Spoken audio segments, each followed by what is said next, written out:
Hey warriors, worry is the thief that steals your future while you're too distracted protecting a past that's already gone. Right now, you're standing at the edge of everything you want, but you can't see it because you're too busy staring at shadows. You're fighting battles that exist only in your imagination. You're running from dangers that haven't even looked your way. You're building fortresses against threats that may never come, and in the process, you're locking yourself inside while opportunity knocks outside. 2026 is already here, already moving, already creating openings for those brave enough to step through them. But you're paralyzed, frozen by the weight of what-ifs that multiply like weeds in an untended garden. The ancient Stoics understood something we've forgotten in our age of constant anxiety. Marcus Aurelius wrote, "You have power over your mind, not outside events. Realize this, and you will find strength." Think about water for a moment. When you clench your fist around it, it escapes through your fingers. But when you open your palm, it rests there, perfectly still, perfectly yours. Your life works the same way. The tighter you grip, the faster it slips away. The more you worry, the more you block the natural flow of solutions, opportunities and breakthroughs that are trying to reach you. This isn't about positive thinking or pretending problems don't exist. This is about something deeper, something the ancient philosophers practiced daily, the art of distinguishing between what deserves your energy and what deserves your release. Because here's the truth they knew, and you need to remember. Most of what you worry about exists only in the prison of your mind, and you're both the prisoner and the one holding the key. 2026 isn't just another year. It's a blank canvas waiting for your first bold stroke. But worry keeps your brush hovering, trembling, afraid to make a mark. Time doesn't pause for your anxiety. It moves forward with or without you, and every moment you spend frozen in fear is a moment you could have spent building something beautiful. The universe doesn't reward your worry with safety. It rewards your courage with possibility. It responds to movement, not paralysis, to presence, not projection, to faith, not fretting. And right now, while you're reading these words, it's offering you a choice. Stay trapped in the loop of anxiety or break free into the flow of life. The philosophy we're exploring today isn't ancient because it's old. It's ancient because it's eternal. Generation after generation discovered the same truth, that peace isn't found in controlling every outcome, but in trusting the process. That success isn't about eliminating uncertainty, but about moving forward despite it. That the good life isn't waiting on the other side of your worries, it's happening right now, obscured only by the fog of your fear. If you're ready to let go of what's weighing you down, hype the video and type this in the comments: I release control. Number 1. Distinguish between concern and worry. Epictetus said, "Make the best use of what is in your power and take the rest as it happens." This simple statement contains the entire blueprint for a worry-free existence, but most people miss the distinction he's making. Concern is productive, worry is parasitic. Concern says, "There's a challenge ahead, let me prepare." Worry says, "There's a challenge ahead, let me panic." Concern mobilizes you. Worry paralyzes you. Concern lives in the present and plans for the future. Worry lives in the future and destroys the present. Learning to tell the difference isn't just helpful, it's the foundation of everything that's about to work out for you in 2026. When you're concerned about your finances, you create a budget. You look for additional income streams. You educate yourself about money. You take action. When you worry about your finances, you lie awake at 3 in the morning calculating disaster scenarios. You avoid checking your bank account. You feel sick every time a bill arrives. You take no action, or worse, you take fearful action that makes things worse. The ancient philosophers weren't telling you to stop caring. They were teaching you to care effectively. There's a world of difference between caring about your health and worrying yourself sick about every symptom, between caring about your relationships and obsessing over every text message delay, between caring about your career and catastrophizing every setback into permanent failure. Here's what happens when you operate from concern instead of worry. You actually solve problems. Novel concept, right? But think about it. How many problems have you actually solved while worrying? How many situations improved because you spent hours imagining worst-case scenarios? The answer is 0. Worry has never once written your resume, healed your relationship, improved your health, or increased your bank account. It's the most useless expenditure of human energy ever invented. But concern gets things done. Concern is your friend showing up with solutions. Worry is your enemy showing up with suffering. In 2026, you're going to practice this distinction every single day. When anxiety rises, you're going to pause and ask, is this concern prompting me toward action, or is this worry keeping me in reaction? If it's concern, you act. If it's worry, you release it. The Stoics had a practice they called the dichotomy of control. They divided everything into 2 categories, things within your control and things outside your control. Your effort, within your control. The outcome, outside your control. Your preparation, within your control. Other people's responses, outside your control. Your attitude, within your control. The economy, the weather, the past, all outside your control. What changes when you truly internalize this? Everything. You stop wasting energy on the immovable and invest it in the changeable. You stop arguing with reality and start working with it. You stop being a victim of circumstance and start being an architect of response. This isn't resignation, this is revolution. Because when you focus exclusively on what you can control, you discover you have far more power than you ever imagined. Think about your biggest worry right now. Hold it in your mind. Now ask yourself, what part of this is actually within my control? Maybe it's 5% of the situation. Maybe it's 50%. But I guarantee you've been spending 100% of your energy on it, including the parts you can't influence.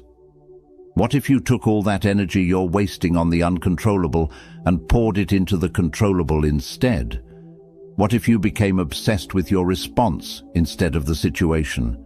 That's not just a what if. That's your assignment for 2026. Every time you catch yourself worrying, you're going to extract the concern, the actionable piece, and you're going to release the rest. You're going to become ruthless about this distinction. Because here's what the ancient philosophers knew and what you're about to experience. The moment you stop worrying about what you can't control, what you can control starts working out in ways that seem almost magical. It's not magic, it's focus. It's energy directed instead of scattered. It's the natural result of showing up fully in the only moment that actually exists. This one, not the future you're worried about. Not the past you're regretting. This moment, right here, where all your power lives. Let me see who's committed to focusing on what actually matters. Drop this below. I control my response. Number 2.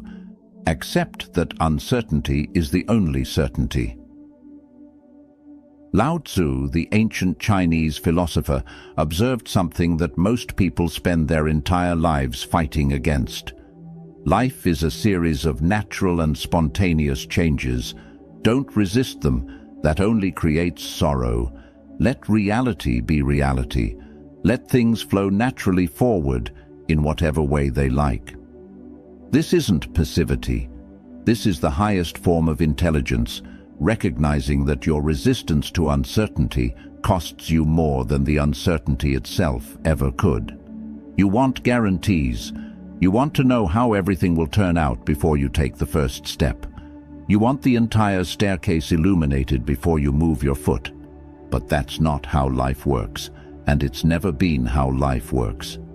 The only people who have certainty are the people who've stopped living, stopped growing, stopped evolving. Everyone else?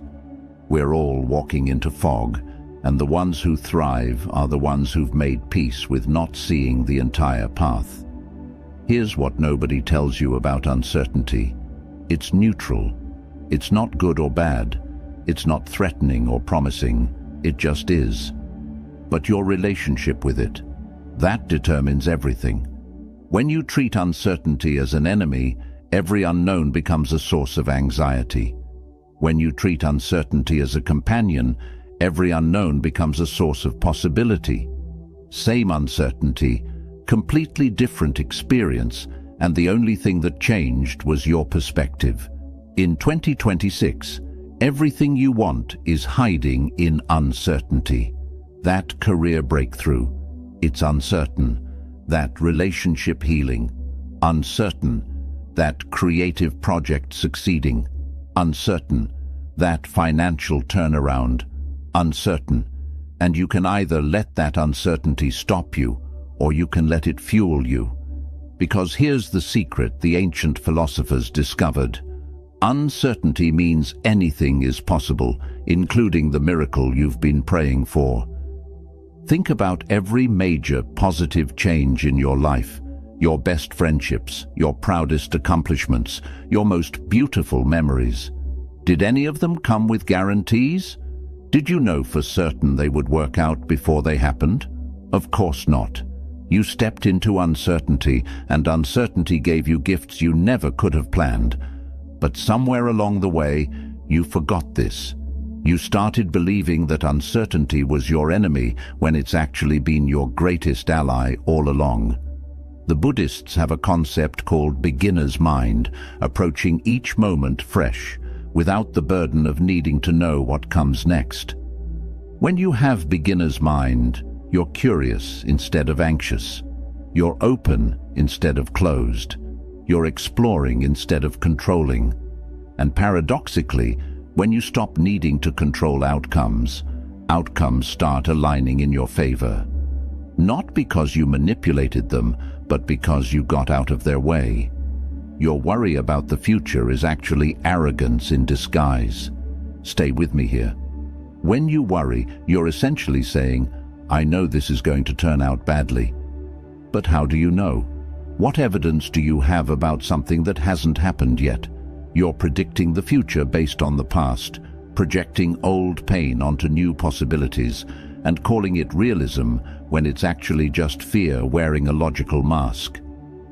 What if you approached 2026 with a different assumption? Not blind optimism, but genuine openness. What if instead of asking, what if this goes wrong, you asked, what if this goes right?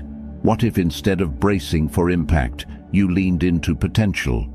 What if you trusted that even if things don't go according to your plan, they might go according to a better plan you haven't imagined yet?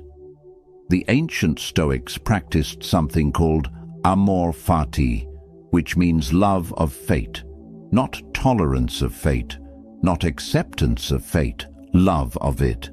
They trained themselves to embrace whatever happened, to see every twist and turn as exactly what needed to happen. This doesn't mean you don't have preferences. It means you don't make your peace conditional on getting those preferences met. Here's your practice for this principle. Every time you feel the grip of uncertainty tightening around your chest, you're going to consciously relax into it. You're going to say, I don't know how this will turn out, and that's okay. I don't need to know. I just need to take the next right step. And then you're going to take that step. Not the 20th step, not the final step, just the next one. Watch what happens when you do this consistently. The uncertainty doesn't disappear, but your suffering around it does. You start moving forward even when you can't see the destination. You start building even when you don't have the blueprint. You start living even when you don't have guarantees. And life, in its infinite wisdom, starts responding to your courage instead of your caution. If you're brave enough to step into the unknown, Declare it right now. I embrace uncertainty. Number 3. Stop rehearsing disaster. Seneca wrote something that might sting a little. We suffer more often in imagination than in reality. Read that again. Most of your suffering isn't happening to you. You're doing it to yourself. You're creating elaborate disaster scenarios in your mind and then emotionally living through them as if they're real.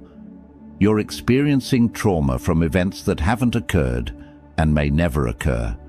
You're grieving losses that haven't happened. You're fighting battles that exist nowhere except in your thoughts. This is what worry actually is. A horror movie you write, direct, star in, and watch on repeat. And here's the cruelest part. You think you're preparing yourself. You think by imagining the worst, you're somehow protecting yourself from it. But you're not. You're just torturing yourself in advance and guaranteeing that even if the disaster never comes, you've already lived through the pain of it. How much of what you worried about last year actually happened? Be honest. Maybe 10%, 20%. And of that small percentage that did happen, did your worry prevent it? Did your anxiety make it easier to handle? Or did you end up dealing with it in the moment anyway, meaning you just suffered twice, once in anticipation and once in reality? In 2026, you're going to break this pattern. Not because worry is morally wrong, but because it's practically useless and emotionally devastating. Every minute you spend rehearsing disaster is a minute you could spend preparing for success. Every hour you invest in worst-case scenarios is an hour you could invest in best-case preparations. The energy is the same. The choice of where to direct it is yours. The ancient philosophers weren't naive. They knew bad things happen. Epictetus was a slave who became crippled. Marcus Aurelius ruled during a plague that killed millions. Seneca was forced to commit suicide by a tyrant. They understood suffering intimately, but they also understood something you need to learn, that suffering is inevitable, but the suffering you add to suffering through worry is optional. There's a difference between preparation and disaster rehearsal. Preparation says, I'll save money in case of emergency. Disaster rehearsal says, I'll lose my job, then my house, then I'll end up alone and broken. Preparation is practical. Disaster rehearsal is self-harm. Preparation gives you options. Disaster rehearsal gives you panic attacks. Here's what you're going to practice instead. Realistic optimism. You acknowledge that challenges exist without assuming you can't handle them. You prepare for difficulties without predicting devastation. You stay grounded in reality without drowning in negativity. You accept that bad things might happen while refusing to live as if they already have. The Stoics had an exercise called premeditatio malorum, which sounds like it contradicts everything I just said, but stay with me. They would briefly visualize potential challenges, not to torture themselves, but to remind themselves they could handle it. The key word is briefly. They'd spend maybe 5 minutes considering a difficulty, acknowledge their capability to face it, and then return to the present moment. They didn't loop the disaster film for hours. They didn't create sequels and prequels. They glanced at it and moved on. That's radically different from what you've been doing. You've been binge-watching catastrophe. You've been creating extended director's cuts of doom. You've been so committed to the disaster narrative that you've missed the actual story unfolding around you, the one where you're capable, resilient, and surrounded by possibilities. What changes when you stop rehearsing disaster? Everything. Your nervous system calms down. Your creativity returns. Your energy comes back. Your relationships improve because you're actually present instead of mentally practicing breakup speeches. Your work improves because you're focused on doing it well instead of imagining it failing. Your whole life improves because you're finally living it instead of dreading it. Every time you catch yourself writing the disaster script, you're going to stop mid-sentence. You're going to recognize what you're doing, and you're going to choose differently. You're going to redirect that creative energy toward solutions, toward gratitude, toward the present moment, toward anything except the self-created suffering you've been addicted to. Show me you're done torturing yourself with worry. Comment this: I choose peace. Number 4, trust the timing of your life. Rumi, the 13th century Persian poet and philosopher, understood something that your impatience keeps obscuring. Don't grieve. Anything you lose comes round in another form. This isn't mystical nonsense. This is the recognition that life operates on a timeline you can't see, orchestrating connections and opportunities in ways your limited perspective can't comprehend. What looks like a delay is often protection. What feels like rejection is often redirection. What seems like failure is often preparation. You're convinced you're behind some invisible schedule that says you should have achieved certain things by certain ages. Behind your peers who seem to have it all figured out. Behind the timeline you created when you were younger and didn't understand how life actually works. And this belief that you're behind is creating more anxiety than any actual problem in your life. You're not late. You're not missing out. You're exactly where you need to be, learning exactly what you need to learn. Think about the best things that ever happened to you, the ones you're most grateful for now. How many of them happened on your timeline? How many of them came when you demanded they come? Probably none. They came when they came. And looking back, you can see why the timing was perfect, even though it felt torturous while you were waiting. That relationship that didn't work out cleared the path for the one that did. That job you didn't get prevented you from being in the wrong place. That delay gave you skills you didn't know you'd need. In 2026, you're going to practice something the ancient philosophers called patient urgency. You're going to work with intensity while trusting the process. You're going to give your absolute best effort while releasing attachment to when results appear. You're going to plant seeds with dedication while understanding that you don't control the seasons. You're going to be both committed and calm, both ambitious and accepting. The Tao Te Ching teaches that nature does not hurry, yet everything is accomplished. Look at a tree. Does it stress about growing?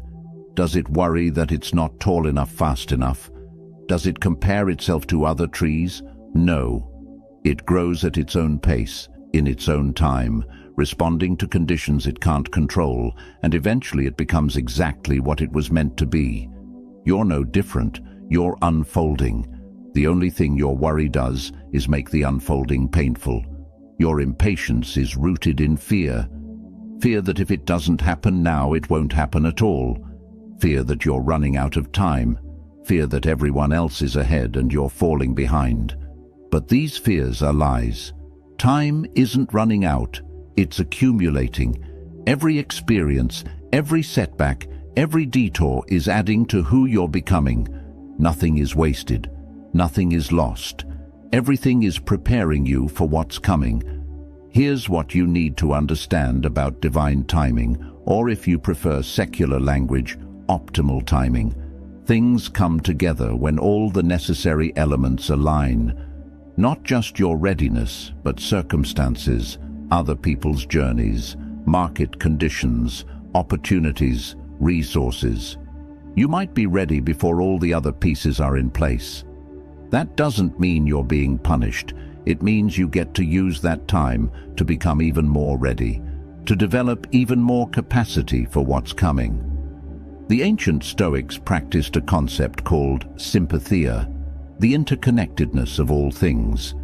They understood that your timeline is woven into a larger tapestry you can't see. What seems like your isolated delay might be coordinating with someone else's journey who will become crucial to your success. What feels like your personal setback might be positioning you for an opportunity that doesn't exist yet but will appear at exactly the right moment. When you stop fighting the timing and start trusting it, something magical happens. The anxiety drains away. Not because your circumstances change, but because your relationship with your circumstances changes. You're no longer at war with reality. You're dancing with it. You're no longer demanding that life conform to your schedule. You're discovering the freedom in flowing with life's schedule. This doesn't mean you become passive. Ancient wisdom never advocates passivity. You still set goals. You still take action. You still move forward. But you do it without the desperate energy of someone who believes they're running out of time. You do it with the confident energy of someone who knows that effort is required, but timing is provided. You work hard and let go hard. You push and you trust. Here's your practice. Every time you catch yourself thinking, "I should be further along," you're going to replace it with, "I'm exactly where I need to be, learning what I need to learn." Every time anxiety about timing rises, you're going to take a breath and remind yourself that you can't see the whole picture. Every time comparison makes you feel behind, you're going to remember that you're running your own race on your own track toward your own finish line. Watch what happens when you truly trust timing. Doors open that were previously invisible. Opportunities appear that weren't there yesterday.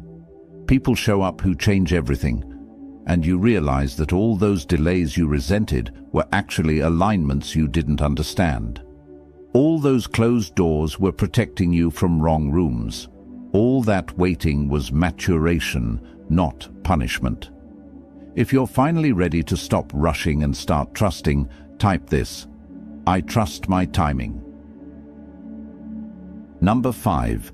Release the need for external validation.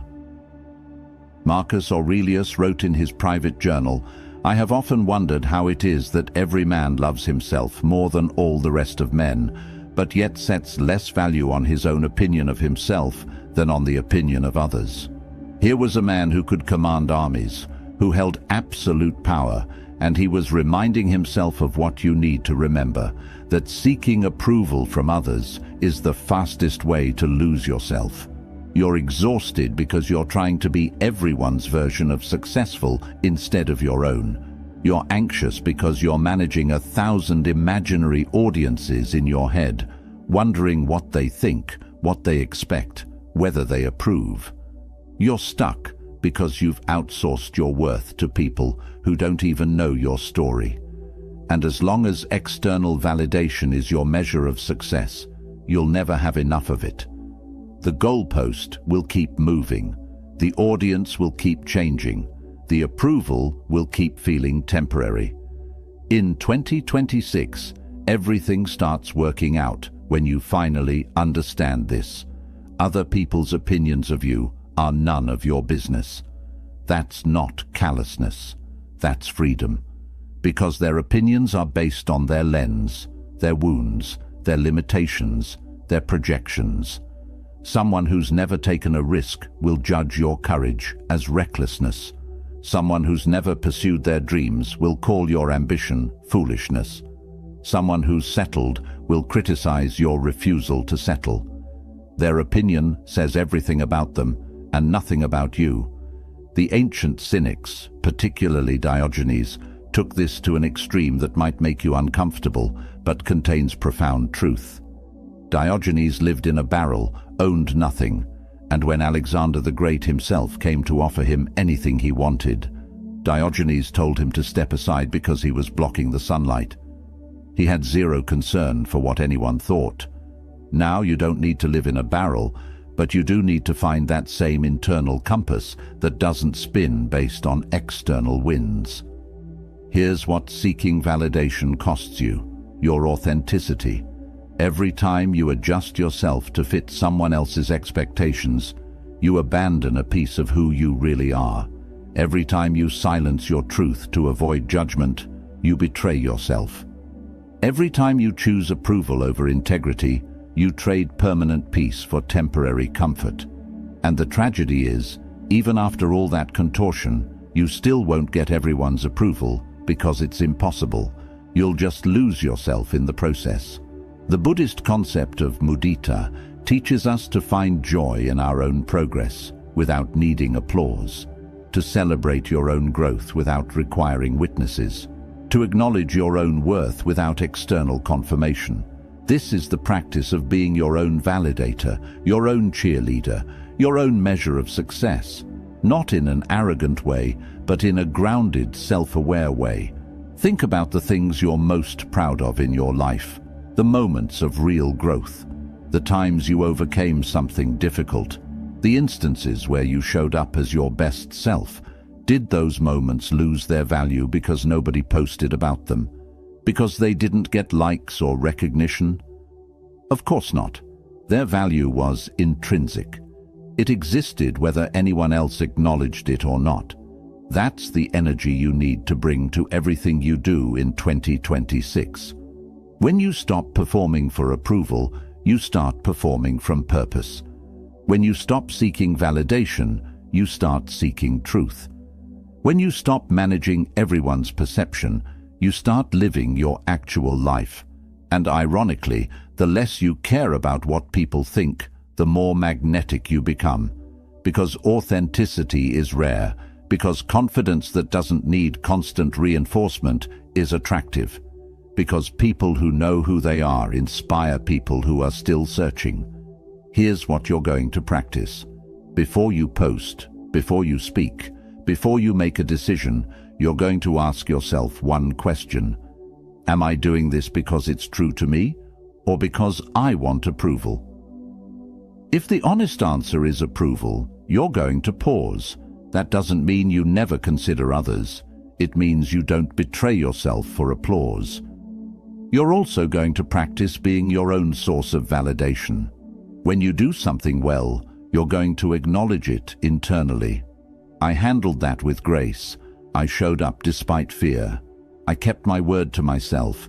You're going to become the voice that cheers for you, that recognizes your progress, that validates your effort, not in a narcissistic way, but in a healthy, self-supportive way.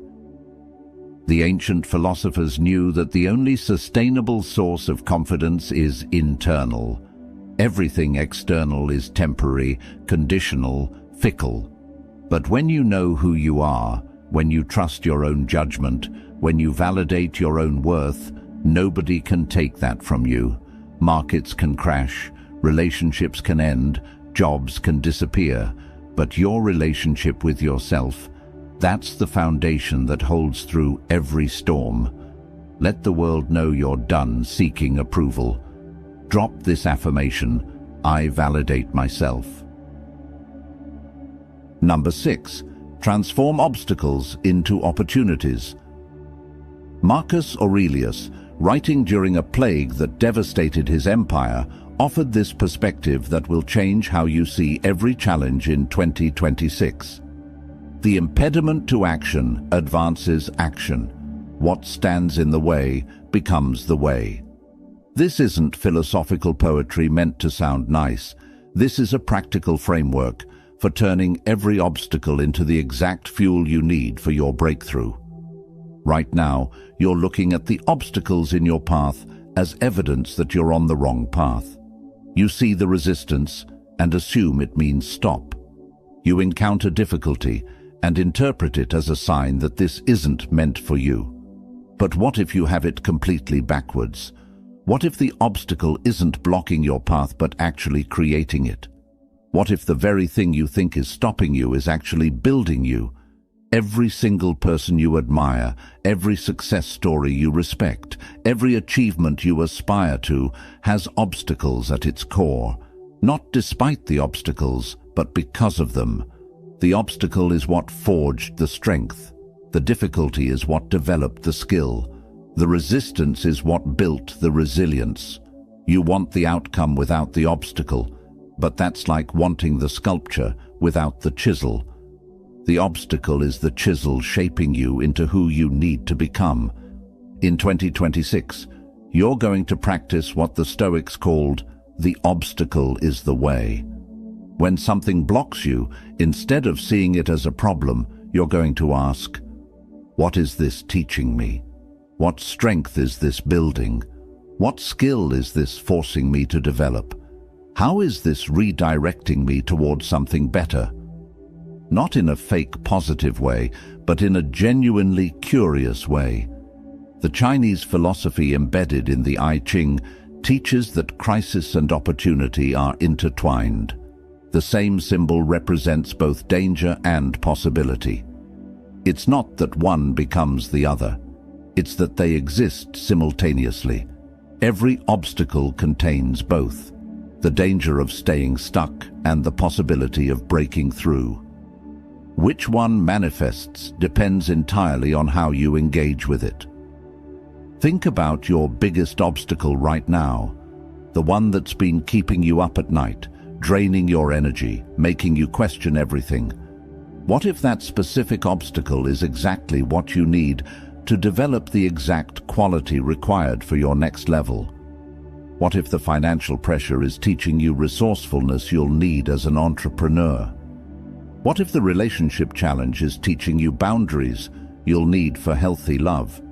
What if the career setback is teaching you resilience you'll need for real success? The ancient Spartans had a practice that seems harsh but contains profound wisdom. They would expose their children to controlled adversity, specifically to build strength, not cruelty for its sake, but difficulty for development. They understood that protection from all obstacles creates weakness, while engagement with appropriate obstacles creates capability.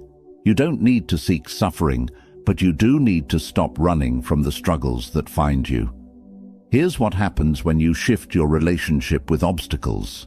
They lose their power to paralyze you, not because they disappear, but because you stop seeing them as enemies. They become puzzles to solve instead of walls to crumble against. They become training grounds instead of battlefields.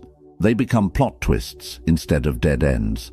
Same obstacles, completely different experience. The practice of turning obstacles upside down is simple, but not easy. When something goes wrong, you immediately ask, how can I use this? What advantage is hidden here? What would someone more creative than me do with this limitation? You become an alchemist, transforming lead into gold, transmuting problems into possibilities. History is filled with examples of this principle in action. The person who couldn't get funding started small and built organically, creating a more sustainable business than if money had come easy. The athlete who got injured studied the game from a different angle and became a better strategist. The artist who couldn't afford traditional materials invented a new medium. The obstacle didn't just refine the path, it revealed the path. You're going to practice obstacle reframing every single day in 2026. Traffic isn't wasting your time, it's giving you time to think. Rejection isn't proving you're not good enough, it's protecting you from wrong fit. Failure isn't evidence of inability, it's feedback for improvement. Delay isn't denying you, it's developing you. You're going to get so good at this reframe that obstacles actually start to excite you because you know they're carrying gifts in disguise. The Taoist story of the farmer illustrates this perfectly. His horse runs away and the neighbors say, "Such bad luck." He replies, "Maybe." The horse returns with wild horses and the neighbors say, "Such good luck." He replies, "Maybe." His son breaks his leg training the horses. "Bad luck," he says, "maybe." Then war breaks out and his son is spared because of the injury. "Good luck," he says, "maybe." The farmer understood that you can't judge whether something is good or bad in the moment because you can't see where it leads. That's your new relationship with obstacles. You don't immediately catastrophize. You don't immediately celebrate. You stay present. You stay curious. You ask what you can learn, how you can grow, where this might lead. You trust that even when you can't see the purpose, there is one. You work with what is instead of against it. Number 7. Practice presence over projection. Thich Nhat Hanh, the Vietnamese Buddhist monk, taught something that directly contradicts how you've been living. The present moment is the only moment available to us, and it is the door to all moments. You've been standing at that door, staring through the keyhole at imagined futures, completely missing the fact that the door is already open and the life you want is happening right now, obscured only by your absence from it. You're physically here but mentally everywhere else. In conversations, you're rehearsing what you'll say next instead of listening. At work, you're worried about future projects instead of excelling at current tasks. With loved ones, you're on your phone checking updates instead of making memories. During meals, you're planning tomorrow instead of tasting today. You're so busy living in your head that you're missing your actual life. In 2026, everything changes when you finally come home to the present moment. Not occasionally, not when things are calm, consistently. Because here's what the ancient contemplatives discovered through thousands of hours of practice. The present moment is the only place where peace exists. It's the only place where joy exists. It's the only place where power exists. Past is memory, future is imagination. This moment, this is real. This is where your life is actually happening. The Stoics understood that worry about the future steals the present. Seneca wrote extensively about how we waste our lives by never actually being in them. We postpone living, thinking we'll start really living when conditions are perfect, when we've achieved enough, when we're finally safe. But that moment never comes because it's a mirage. The only moment that ever comes is this one, and if you're not present for it, you've missed your life. Here's the practice that will transform 2026 for you. Mindful monotasking. You're going to do one thing at a time with your full attention. When you eat, just eat. When you walk, just walk. When you talk to someone, just talk to them. When you work, just work. No multitasking, no mental time travel, full presence. This sounds simple, and that's precisely why it's revolutionary. Simple doesn't mean easy, and this practice will show you just how scattered you've been. The Buddhist practice of mindfulness isn't about emptying your mind or achieving some blissed-out state. It's about being fully present with whatever is happening right now, without judgment. The dishes aren't boring. Your judgment that they're boring is what makes them boring. The commute isn't wasted time. Your belief that it's wasted makes it feel wasted. The present moment isn't lacking anything. Your comparison to imagined futures makes it seem insufficient. What happens when you practice radical presence? First, anxiety decreases dramatically. Because anxiety lives in the future. It's worry about what might happen. But when you're fully here, fully now, there's nothing to be anxious about. This moment, right now, is almost always okay. Even when it's challenging, it's manageable. The suffering comes from adding all the future moments to this one, carrying tomorrow's problems on today's back.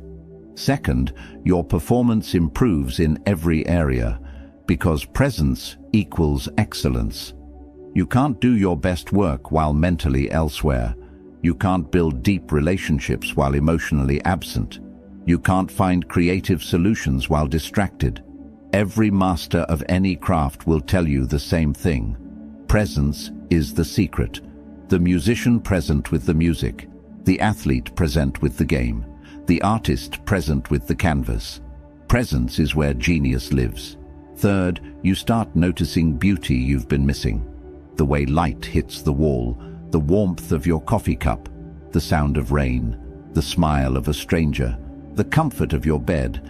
Thousands of small miracles happening every day that you've been too busy projecting into the future to notice. Life isn't waiting to get good. It's good now. You're just not present enough to see it. Here's your specific practice for presence. Set reminders throughout your day that simply say, now. When they go off, stop whatever you're doing and take 3 conscious breaths. Feel your body. Notice your surroundings.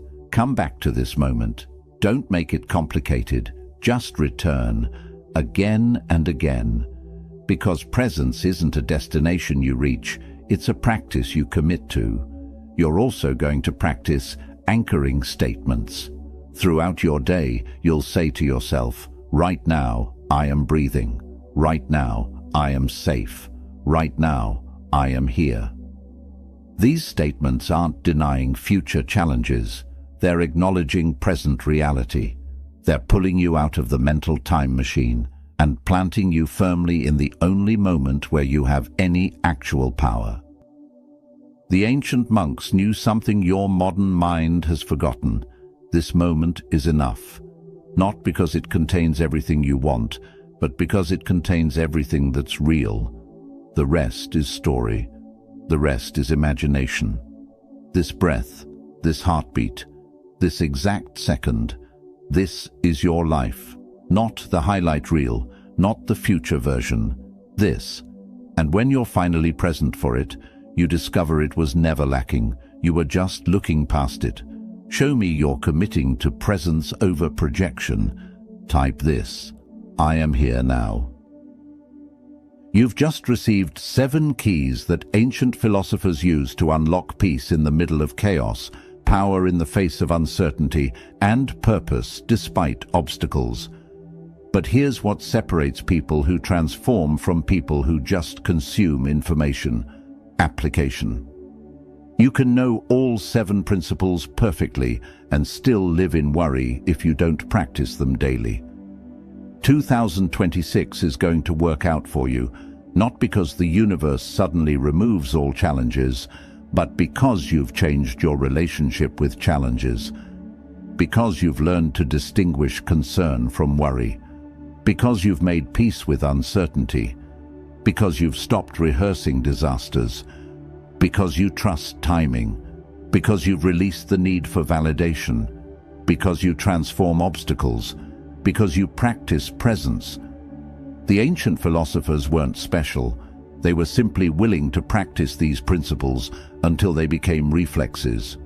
They trained their minds the way athletes train their bodies, with consistency, with discipline, with commitment. And that's your invitation for this year. Not to be perfect, but to be practicing. Not to never worry, but to catch yourself worrying and choose differently. Everything you've been worried about, everything that's been keeping you up at night, everything that's been making you feel like you're falling behind, it all shifts when you shift. The circumstances don't have to change for your experience to transform. That's the radical promise of ancient philosophy. That's the gift available to you right now. So, here's what you're going to do. You're going to hit that like button to seal this commitment. You're going to leave a comment with the affirmation that resonated most. You're going to share this message with someone who needs to hear it. And you're going to subscribe to this channel because transformation isn't a single video, it's a continuous practice. And I'm here to walk this path with you. Watch how everything starts working out in 2026 when you stop worrying. Not because problems disappear, but because you've finally become someone who doesn't need them to. Someone who can handle uncertainty. Someone who can transform obstacles. Someone who can be at peace even in the storm. That person isn't someone you need to become. That person is who you already are underneath all the worry. This year, you're just finally going to remember. If this message resonated with your soul, seal it with this affirmation in the comments. I am at peace.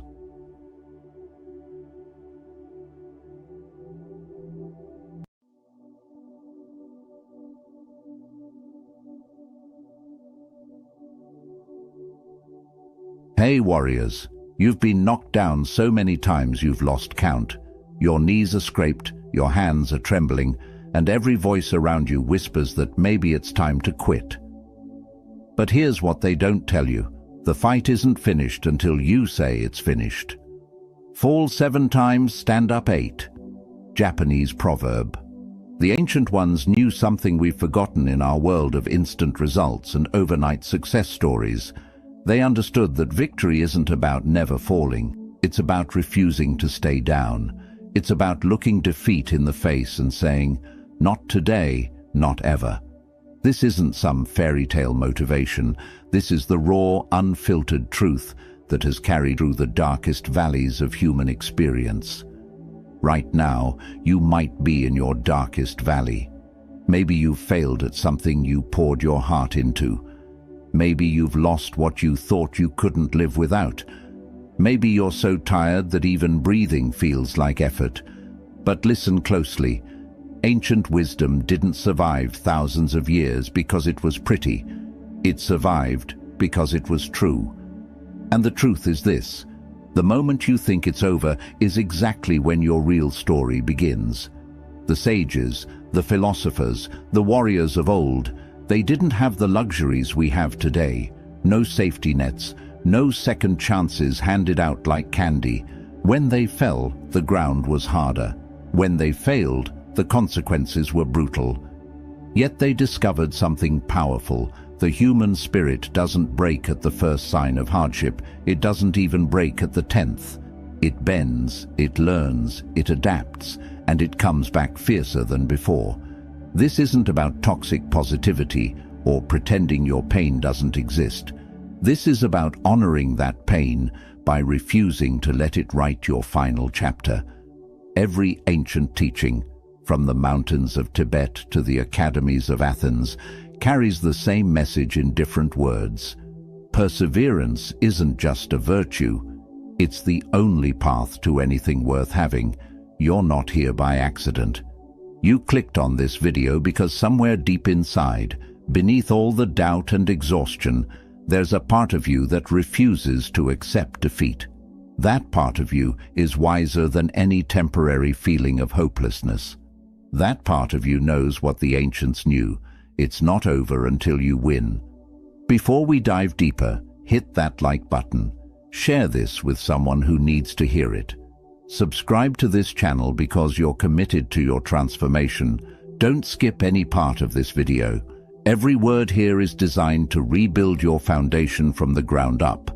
Write this in the comments and claim it. I rise every single time. Number 1. The battlefield is within. The greatest wars aren't fought on distant lands. They're fought in the quiet moments when you're alone with your thoughts, deciding whether to surrender or stand. He who conquers himself is the mightiest warrior. Confucius. Ancient warriors understood something modern society has forgotten. The enemy isn't out there. It's the voice in your head telling you you're not enough. It's the fear that whispers you should play it safe. It's the doubt that says your dreams are too big for someone like you. Every single battle worth winning starts inside your own mind. Look at your life right now. Every obstacle you face, the failed relationship, the struggling business, the broken dreams, they're not the real problem. They're symptoms. The real battlefield is between your ears. It's the war between who you are and who you're capable of becoming. It's the daily choice between comfort and growth, between settling and striving, between existing and truly living. The Spartans didn't become legendary because they had better weapons. They became legendary because they trained their minds to be unbreakable. When a Spartan boy was sent into the wilderness alone, the test wasn't about survival skills. It was about conquering the fear within. They knew that a warrior with a weak mind is just a body waiting to fall, but a warrior who has mastered their inner world, unstoppable. You don't need a battlefield to be a warrior. You need a mirror. Every morning you wake up and choose to face another day despite the pain. That's a victory. Every time you resist the urge to give up when things get hard, that's a battle won. Every moment you choose hope over despair, action over paralysis, persistence over surrender, you're conquering yourself. This internal battlefield is where champions are forged. Not in the spotlight, not when the crowd is cheering, but in the 4 a.m. darkness when your body wants to quit and your mind is screaming for mercy. And somehow you find one more ounce of strength to keep going. That's when you discover what you're truly made of. Here's the truth nobody wants to hear. You will be tested. Life will throw punches that knock the wind out of you.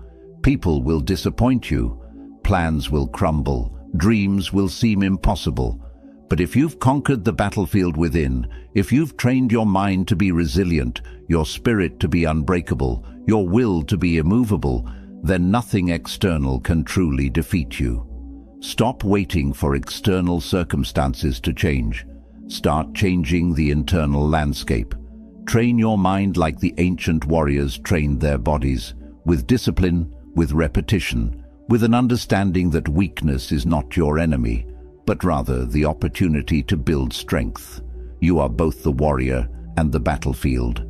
And the beautiful, terrifying truth is this: you get to decide who wins, not your circumstances, not your past, not the people who doubted you, you. Every single day you wake up and choose whether to conquer yourself or be conquered by yourself. Comment this declaration below. I am the master of my mind.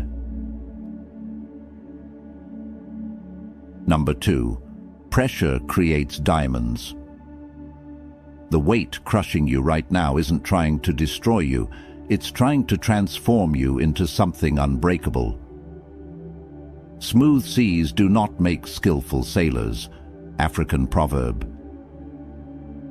Deep beneath the Earth's surface, carbon sits in darkness under unimaginable pressure, tons of force pressing down from every direction, extreme heat, no escape.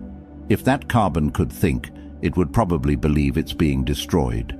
But nature knows a secret. Pressure doesn't break what's meant to shine, it reveals its brilliance. You are that carbon right now. Every hardship, every setback, every moment when life feels impossibly heavy, that's the pressure creating something precious inside you. The job you lost wasn't just a loss. It's pressure forcing you to discover talents you didn't know you had. The relationship that ended isn't just pain. It's pressure teaching you what you truly deserve. Ancient blacksmiths knew they couldn't create legendary swords without fire. They would heat the metal until it glowed, then hammer it relentlessly, then plunge it into cold water, over and over again. Each cycle made the blade stronger. They weren't destroying the metal, they were removing its weaknesses, creating something that could withstand any battle. That's what's happening to you. Every time life heats you up, every time circumstances hammer you, you're being forged. The impurities are being burned away. The weaknesses are being exposed and eliminated. The strength is being locked into your very core. But here's what separates those who become diamonds from those who remain coal: acceptance of the process. The pressure is coming whether you accept it or not. The question is, will you resist it and crack under the strain, or will you surrender to the transformation and emerge brilliant? Your problems are your grains of sand. The pain can become your pearl. The pressure that's on you right now is custom designed for your transformation. It's not random, it's not meaningless. It's exactly what you need to become who you're meant to be. Stop praying for the pressure to stop. Start praying for the strength to endure it, the wisdom to learn from it, and the vision to see what it's creating in you. Number 3. Time is your ally, not your enemy. The clock isn't counting down your chances, it's counting up your strength, your wisdom, your readiness for what's coming. A river cuts through rock not because of its power, but because of its persistence. Japanese wisdom. You look at the calendar and panic sets in. Another year gone, another birthday passed, another deadline approaching. You feel like you're running out of time, like the universe has a stopwatch and your opportunity is expiring. But that's the lie that keeps you small. Time isn't your opponent, it's your greatest teacher, your most patient ally, your secret advantage. The bamboo tree spends 5 years growing roots underground, 5 years of invisible work, 5 years where anyone watching would think nothing is happening. Then, in just 6 weeks, It shoots up 90 feet tall. Did the bamboo waste 5 years, or did it spend 5 years preparing for unstoppable growth? Right now, you might be in your underground season. People can't see what you're building. You can't even see it yourself most days. And the voice in your head keeps saying, "It's taking too long. You should be further along by now." But that voice doesn't understand how growth actually works. Ancient wisdom teaches us that nature doesn't rush, yet everything gets accomplished. The oak tree doesn't stress about becoming mighty overnight. The caterpillar doesn't panic inside the cocoon.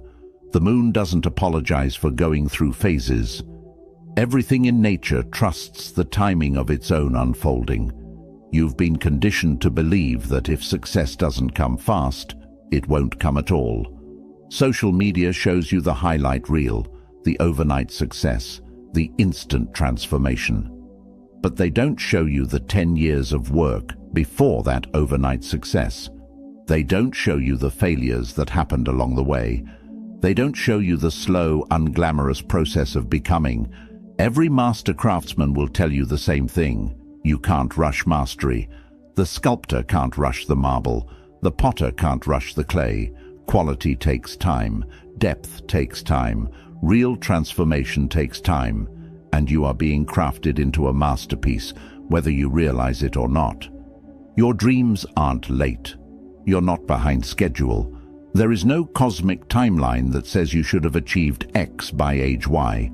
That's a human construction designed to make you feel inadequate. The universe operates on a different schedule, the schedule of readiness, of preparation, of perfect timing.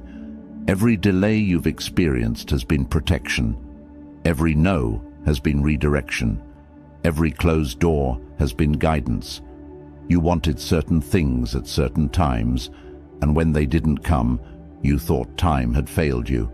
But looking back now, can you see how many disasters you avoided? Time has been filtering your path, removing what would hurt you, slowing you down when you would have crashed, speeding you up when you were ready to soar. The delays are not denials. The waiting is not wasting. Every single moment is adding something to who you are, preparing you for what's ahead. Stop measuring your worth by how fast you're moving. Slow down. Breathe. Trust that you are exactly where you need to be, learning exactly what you need to learn, becoming exactly who you need to become. Let everyone know by commenting, "My timing is perfect." Number 4. Failure is feedback, not finality. What you call your biggest failure is actually your most valuable teacher, showing you exactly what you needed to learn. I have not failed. I've just found 10,000 ways that won't work. Thomas Edison.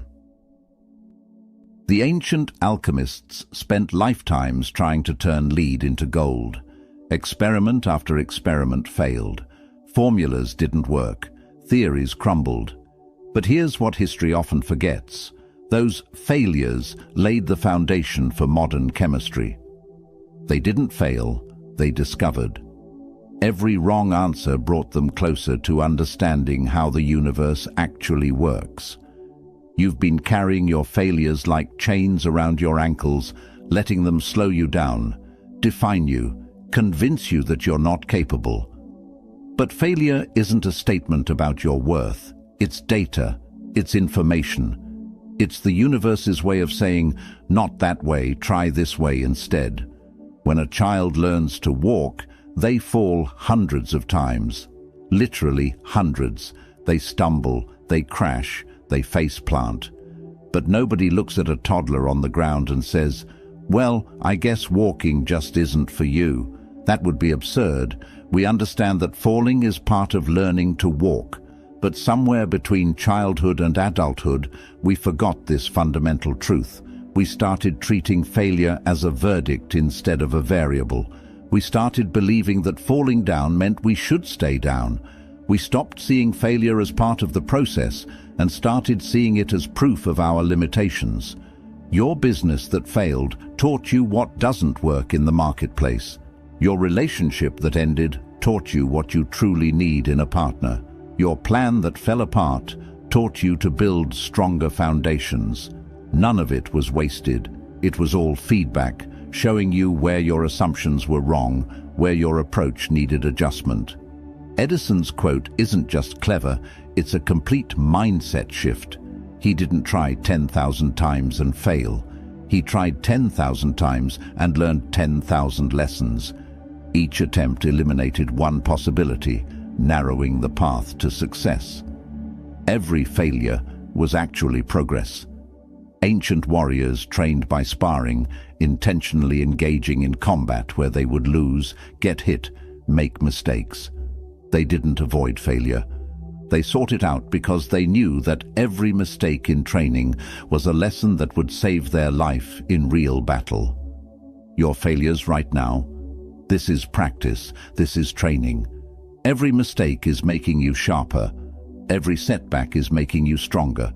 Every failure is installing wisdom that no book could ever give you. You are not defined by what broke you. You are defined by how you put yourself back together. Stop running from failure. Stop fearing it. Stop letting it convince you that you're not meant for greatness. Failure is not your enemy. It's your education. Number 5. Your scars are your credentials. The very wounds you're ashamed of are proof that you fought battles most people wouldn't survive, and you're still standing. Out of suffering have emerged the strongest souls. The most massive characters are seared with scars. Khalil Gibran. Ancient Japanese warriors considered their scars badges of honor. Each mark told a story, a battle survived, a lesson learned, a moment when death came close but couldn't claim them. They didn't hide their scars. They wore them with pride because those scars proved they were warriors, not just in title but in truth. You've been trying to hide your pain like it's something to be ashamed of. The divorce you went through, the bankruptcy you survived, the addiction you fought, the depression that nearly took you under. You tuck these experiences away, hoping nobody asks, convinced that your wounds make you weak. But here's what you don't understand. Your scars are your credentials. They're proof of your strength, not evidence of your weakness. Anyone can claim to be strong when life is easy. But you have the receipts, you have the scars, you have the lived experience that says, I faced hell and I'm still here. Think about a tree that grows on a mountainside, exposed to harsh winds. Its trunk becomes twisted, its branches gnarled, its bark thick and rough. Compare it to a tree that grows in a protected valley, tall and straight and smooth, but fragile. Which tree can withstand the storm? The one that looks perfect, or the one that bears the marks of every wind it has survived? You are the mountain tree. Your scars, your struggles, your wounds, they've made you resilient in ways that comfort never could. You've developed roots that go deep. You've grown bark that can take a beating. You've learned to bend without breaking. Every person who has ever inspired you, every leader you admire, look closer at their story. You'll find scars. You'll find pain. You'll find moments when they were broken and had to rebuild themselves piece by piece. Their scars aren't footnotes to their success. They're foundations for it. The greatest teachers are those who have learned the hardest lessons. The most compassionate hearts are those that have been broken and healed. The strongest spirits are those that have been shattered and chose to come back together. There are people in your future who will need exactly what you've been through. They'll be drowning in the same waters that nearly took you under. And when they meet you, your scars will be their hope.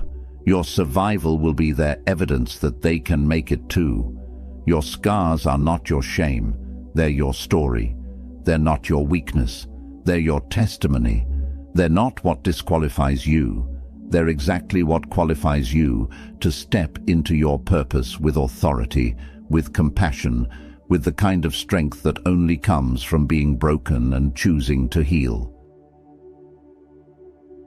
Number 6. Silence your doubters by succeeding. The people questioning your potential are writing a story about you. Don't let them hold the pen when you can write the ending yourself. The best revenge is massive success. Frank Sinatra. Ancient Rome had an interesting tradition. When a general returned victorious from war, he would parade through the streets in triumph while crowds cheered. But Rome, in all its wisdom, assigned a servant to stand behind the general whispering, "Remember, you are mortal." This wasn't to diminish the victory, it was to keep the general grounded. But here's what's fascinating. The servant wasn't the critic. The servant wasn't the doubter. The servant was there after the victory, not before it. Your doubters have appointed themselves to whisper in your ear before you've even fought the battle. They're telling you that you'll fail before you've tried. They're writing your ending before you've finished your story. They don't have that right. They haven't earned that position. And you don't owe them the power to define your potential. Every person who ever did something remarkable heard the same chorus. It's impossible. You're not qualified. You don't have what it takes. The Wright brothers were told humans would never fly. Walt Disney was told he lacked imagination. Oprah was told she wasn't fit for television. J.K. Rowling was rejected by 12 publishers who said her book wouldn't sell. The doubters weren't right. They were just loud. And the dangerous thing about loud voices is they can drown out the quiet voice of truth inside you. The voice that knows you're capable, that sees your potential, that believes in your vision. But here's the truth. Ancient wisdom teaches us. Other people's opinions of you are none of your business. The Stoic philosophers reminded us that we cannot control what others think or say about us. We can only control our actions, our efforts, our commitment to our path. Letting someone else's doubt derail your dreams is like letting a passenger grab the steering wheel of your car. The people who doubt you often do so from a place of their own limitations. They've never accomplished what you're attempting, so they can't imagine you accomplishing it either. They've given up on their dreams, so they want you to give up on yours. Not out of malice necessarily, but because your success would force them to confront their own surrender. Ancient Greek athletes training for the Olympics would face mockery from those who didn't understand the dedication required. While they trained, others partied. While they disciplined themselves, others indulged.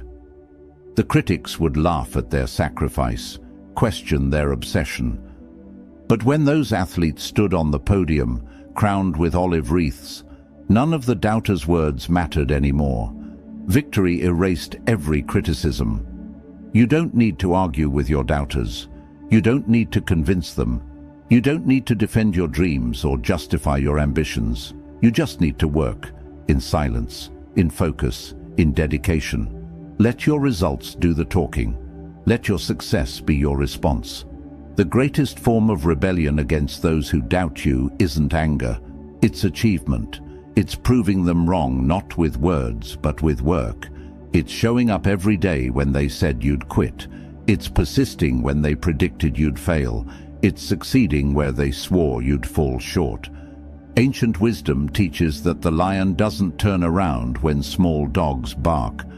The lion keeps walking because it knows where it's going and what it's capable of. You are the lion. The doubters are the small dogs, making noise from a safe distance. Don't turn around. Don't slow down. Don't stop to argue. Keep walking toward your destiny. Stop giving power to people who aren't empowering you. Stop letting voices that never built anything tear down what you're building. Stop allowing people who quit on themselves to convince you to quit on yourself. You have a choice right now. Prove them right or prove them wrong. The energy is the same. The effort is the same. But the outcome is entirely different. Choose to let your success silence every doubt. Choose to let your victory speak louder than their criticism ever could. Choose to write your own ending, in your own words, with your own effort, creating your own undeniable proof that you are always capable of more than they could imagine. Post this powerful statement below. My success is my answer. Number 7. Rest is part of the fight. The warrior who never sheathes their sword will eventually fall on it. Knowing when to recover is as crucial as knowing when to charge. Nature does not hurry, yet everything is accomplished. Lao Tzu. Ancient armies understood something modern culture has forgotten. Rest is a strategic advantage, not a sign of weakness. The Roman legions, the most successful military force in ancient history, built their empire not just through aggression, but through discipline, including mandated rest periods. After intense marches, they would stop and build fortified camps. They knew that exhausted soldiers make fatal mistakes. You've been running on empty, convinced that stopping means quitting. You've been pushing through exhaustion, ignoring your body's signals, treating rest like a luxury you can't afford. But here's what you're missing. You're not a machine. You're a human being with limits that, when ignored, don't disappear. They collapse. The ancient concept of Sabbath wasn't just religious, it was practical wisdom. One day of complete rest every week wasn't weakness, it was sustainability. It was the recognition that continuous output without recovery leads to burnout, not breakthrough. Even the land was given rest every 7th year, left fallow so it could regenerate and produce more abundantly. You look at rest as time wasted, but a field left fallow isn't wasting time. It's rebuilding nutrients, restoring fertility, preparing for a more abundant harvest. Your mind, your body, your spirit, they need fallow time too. They need moments to rebuild so that when you return to the fight, you're actually effective. Think about the greatest athletes in the world. Their training schedules don't just include workouts, they include recovery, rest days, sleep protocols. They understand that muscles don't grow during the workout. They grow during the recovery. The workout breaks them down. The rest builds them back up, better than before. Your constant pushing is breaking you down without giving you time to build back up. You're accumulating damage, mental, emotional, physical, and wondering why you're not getting stronger. You're pouring from an empty cup and confused about why nothing's coming out. Ancient archers knew that a bow kept constantly strung would lose its power. The string would stretch, the wood would warp, and when the moment came to shoot, the arrow would fly weak and off target. So they unstrung their bows when not in use, preserving their power for when it truly mattered. You need to unstring your bow. Rest is not retreat. Rest is reloading. It's not giving up. It's gearing up. It's not weakness. It's wisdom. The warriors who survive the longest wars aren't the ones who fight every single battle with equal intensity. They're the ones who know when to conserve energy, when to recover, when to pull back so they can push forward more powerfully later. The irony is this: the rest you're refusing to take voluntarily will eventually be taken involuntarily. Your body will force it through illness. Your mind will force it through breakdown. You can choose to rest strategically, or you can be forced to rest catastrophically. Either way, you're going to rest. The choice is whether it's on your terms or reality's terms. So tonight, sleep. Tomorrow, take a break. This week, give yourself space to breathe. Not because you're weak, but because you're wise. Not because you're quitting, but because you're committed to finishing. Not because the fight is over, but because you're preparing for the next round. Number 8. The final step is always the hardest. Victory lives one step beyond where most people turn back. The distance between you and your breakthrough is shorter than you think. Many of life's failures are people who did not realize how close they were to success when they gave up. Thomas Edison. Ancient explorers searching for new lands would spend months at sea, supplies running low, crew growing restless, storms battering their ships. The hardest moment was never the middle of the journey. It was right before land appeared on the horizon. That moment when doubt screamed the loudest, when turning back seemed like the only rational choice. And then, sometimes just hours later, they'd see the coastline they'd been searching for all along. You are right before the coastline. You don't know it yet because you can't see it from where you're standing. But every piece of ancient wisdom, every story of perseverance tells the same truth. The darkest hour is just before dawn. The final step is the hardest because it's the test. The universe asking, do you really want this, or were you just curious? Ancient stonemasons had a concept, the 1001st strike. They would strike a massive rock hundreds of times with seemingly no effect. 900 strikes, nothing. 999, still solid. But on that 1001st strike, the rock would split perfectly in two. Was it that final strike that broke the rock? Or was it the accumulation of every strike before it? Every effort you've made has been a strike against your rock. Every failed attempt, every hard day, every moment you pushed through, those were all strikes. And you're ready to walk away right now, right before the rock splits, convinced that your efforts have been pointless. But they haven't. They've been accumulating. They've been creating invisible fractures.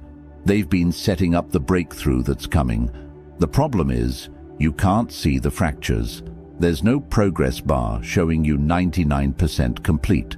So, you judge your efforts by what's visible, and when you don't see dramatic change, you assume nothing's happening. But the most important changes happen beneath the surface, invisible until the moment they become undeniable. You're in transition. The pain you're feeling isn't a sign to stop. It's a sign that you're about to deliver what you've been laboring toward. Your dream, your goal, your breakthrough, it's right there. This is not the time to stop pushing.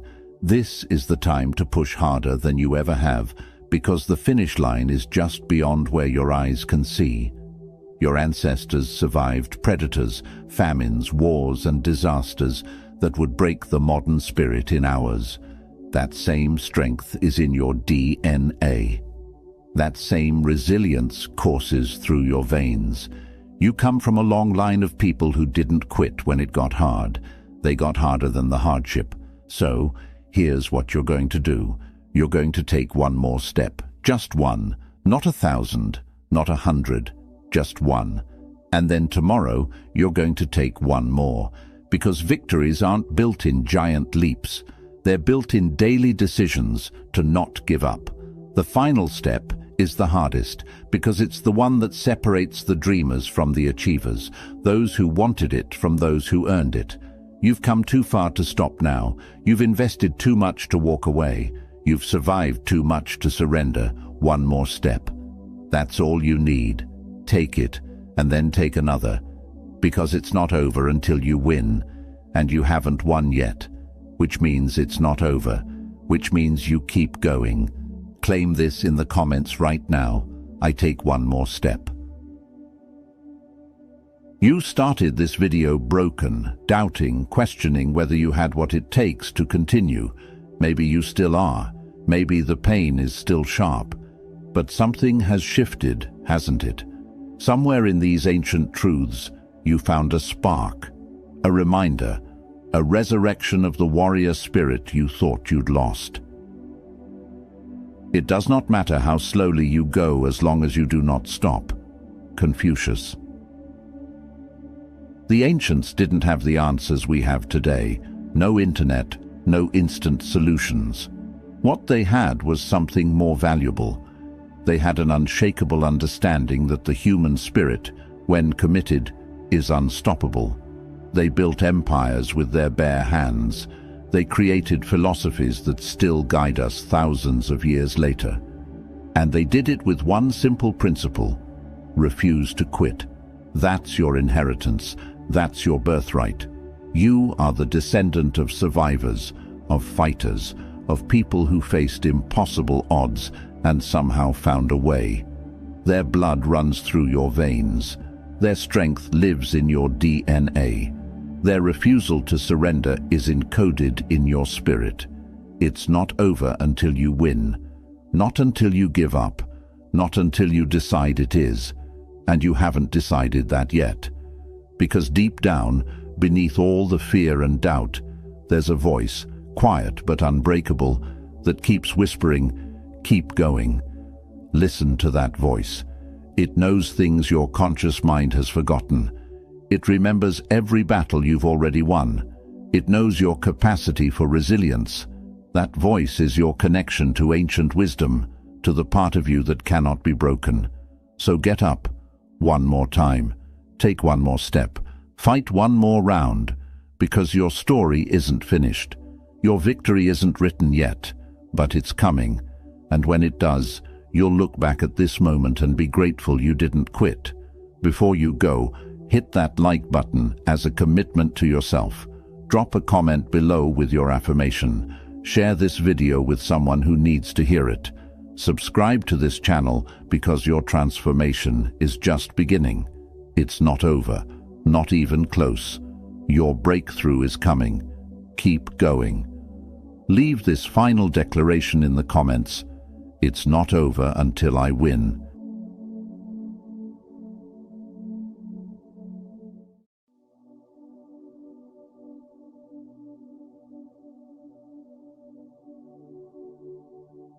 Hey warriors, silence cuts deeper than any argument ever could.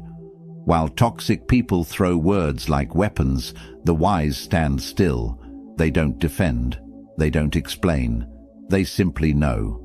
Ancient philosophers understood something we've forgotten in our age of constant noise. True power lives in the space between stimulus and response. It rests in the quiet mind that refuses to be pulled into chaos. Bruce Lee once said, "The best fighter is never angry." And he was right. When you clear your mind, you become untouchable. Not because you've built walls, but because you've found peace so deep that their storms can't reach you. Toxic people feed on reaction. They thrive when you engage, when you defend yourself, when you try to prove your worth. But what happens when you give them nothing? What happens when your silence becomes a mirror that reflects their own emptiness back at them? You win without fighting. You protect yourself without armor. You outsmart them by refusing to play their game. This isn't about being passive. This isn't about letting people walk over you. This is about understanding that some battles are won by not showing up to the battlefield. The ancient Stoics knew this. Buddhist monks practiced this. Taoist masters lived this truth daily. When your mind is clear, you see people for who they truly are. You recognize manipulation before it takes root. You spot lies before they're fully spoken. You feel the shift in energy before the attack begins.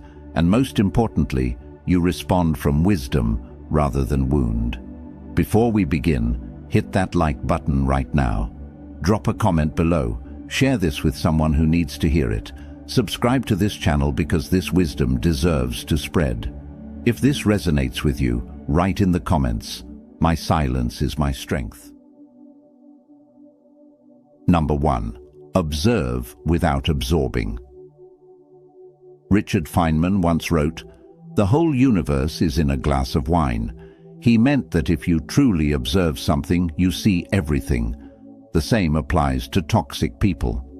When you observe them without absorbing their energy, you see the entire pattern of their behavior laid bare. Most people make one critical mistake when dealing with difficult personalities. They absorb. Someone throws negativity their way, and they catch it. They hold it. They let it become part of their internal world. Before they know it, someone else's poison is running through their veins. The ancient practice of mindful observation teaches something different. Watch without attachment. Notice without judgment. See without letting it touch your core. Think of yourself as a mountain watching clouds pass by. The clouds come, the clouds go. The mountain remains unmoved. When a toxic person speaks, they're revealing themselves, not you. Their words are a window into their pain, their fear, their inner chaos. If you can watch this without taking it personally, you've already won. You're no longer a participant in their drama, you're a witness to it. This requires practice. Your ego will want to defend, your emotions will want to react, your wounded parts will want to prove something. But underneath all that noise is a deeper you, a wiser you, a you that can simply watch. Start small. The next time someone says something cutting, pause. Don't respond immediately. Instead, observe your own reaction. Notice the tightness in your chest. Feel the heat rising in your face. Watch your thoughts scramble for a comeback. Just watch it all like you're watching a movie. Then observe them. Look at their body language. Listen to the tremor in their voice that betrays their insecurity. See how desperately they need you to react. In that moment of observation, something magical happens. The spell breaks. Their words lose power because you're no longer giving them power. Ancient Buddhists called this bare attention. You're not analyzing or interpreting. You're simply seeing what is. And when you see clearly, you act wisely. Or more often, you don't act at all because you realize there's nothing that needs to be done. Toxic people are like fires. They need fuel to burn. Your reaction is their fuel. Your anger, your hurt, your need to be right. That's what keeps them going. Remove the fuel through pure observation and the fire dies on its own. This doesn't mean you become cold or detached from life. It means you become selective about what you let into your inner world. You create a filter. Toxic energy bounces off. Truth and love pass through. You become like water, clear and reflective, but nothing sticks to you. Practice this daily. Observe the cashier who's rude. Watch the co-worker who gossips. Notice the family member who criticizes. Don't absorb any of it. Just observe. Over time, you'll build an inner sanctuary that nothing can violate. Your mind becomes clear because it's no longer cluttered with other people's garbage. Number 2. Master the art of strategic absence. Rumi once wrote, "Sometimes the most powerful thing you can say is nothing at all." But he understood something even deeper. Sometimes the most powerful thing you can do is not be there at all. Strategic absence is not running away. It's choosing where you place your energy with intention. It's understanding that your presence is a gift, not a given. And when that gift is being trampled, misused, or weaponized against you, you have every right to take it back. Toxic people count on your availability. They expect you to always be there, ready to engage, ready to defend yourself, ready to be their emotional punching bag. They've built their entire strategy around your predictable presence. So, what happens when you become unpredictable? What happens when you're simply not available for their games? Everything shifts. The ancient Taoists spoke of Wei Wu Wei, action through inaction. Sometimes the most effective action is the action you don't take, the conversation you don't have, the event you don't attend, the message you don't answer. Your absence creates a void, and in that void, toxic people are forced to face themselves. This isn't about being petty or playing games. This is about protecting your peace with fierce boundaries. You don't owe anyone access to you, especially those who use that access to harm you. Your time, your energy, your presence, these are sacred. Treat them accordingly. Start noticing patterns. Is there someone who only reaches out when they need something? Someone who drains you every single time you interact? Someone who leaves you feeling smaller, confused, or exhausted? That's your signal. strategic absence is required. You don't need to announce it. You don't need to make a big dramatic exit. You simply become less available. You're busy when they call. You're occupied when they invite. You take longer to respond to messages. You create natural distance without creating conflict.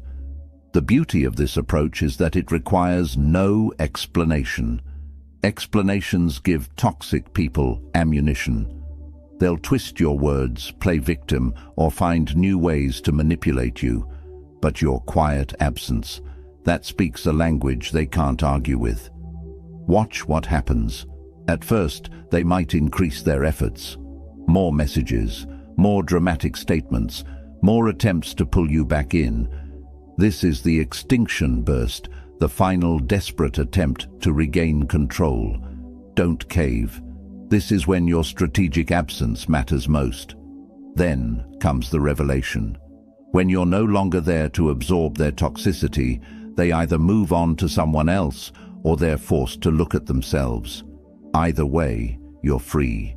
Your mind clears because it's no longer processing their chaos. Your energy returns because it's no longer being siphoned away. Ancient philosophers practiced retreat. They understood that sometimes you need to step back to see clearly.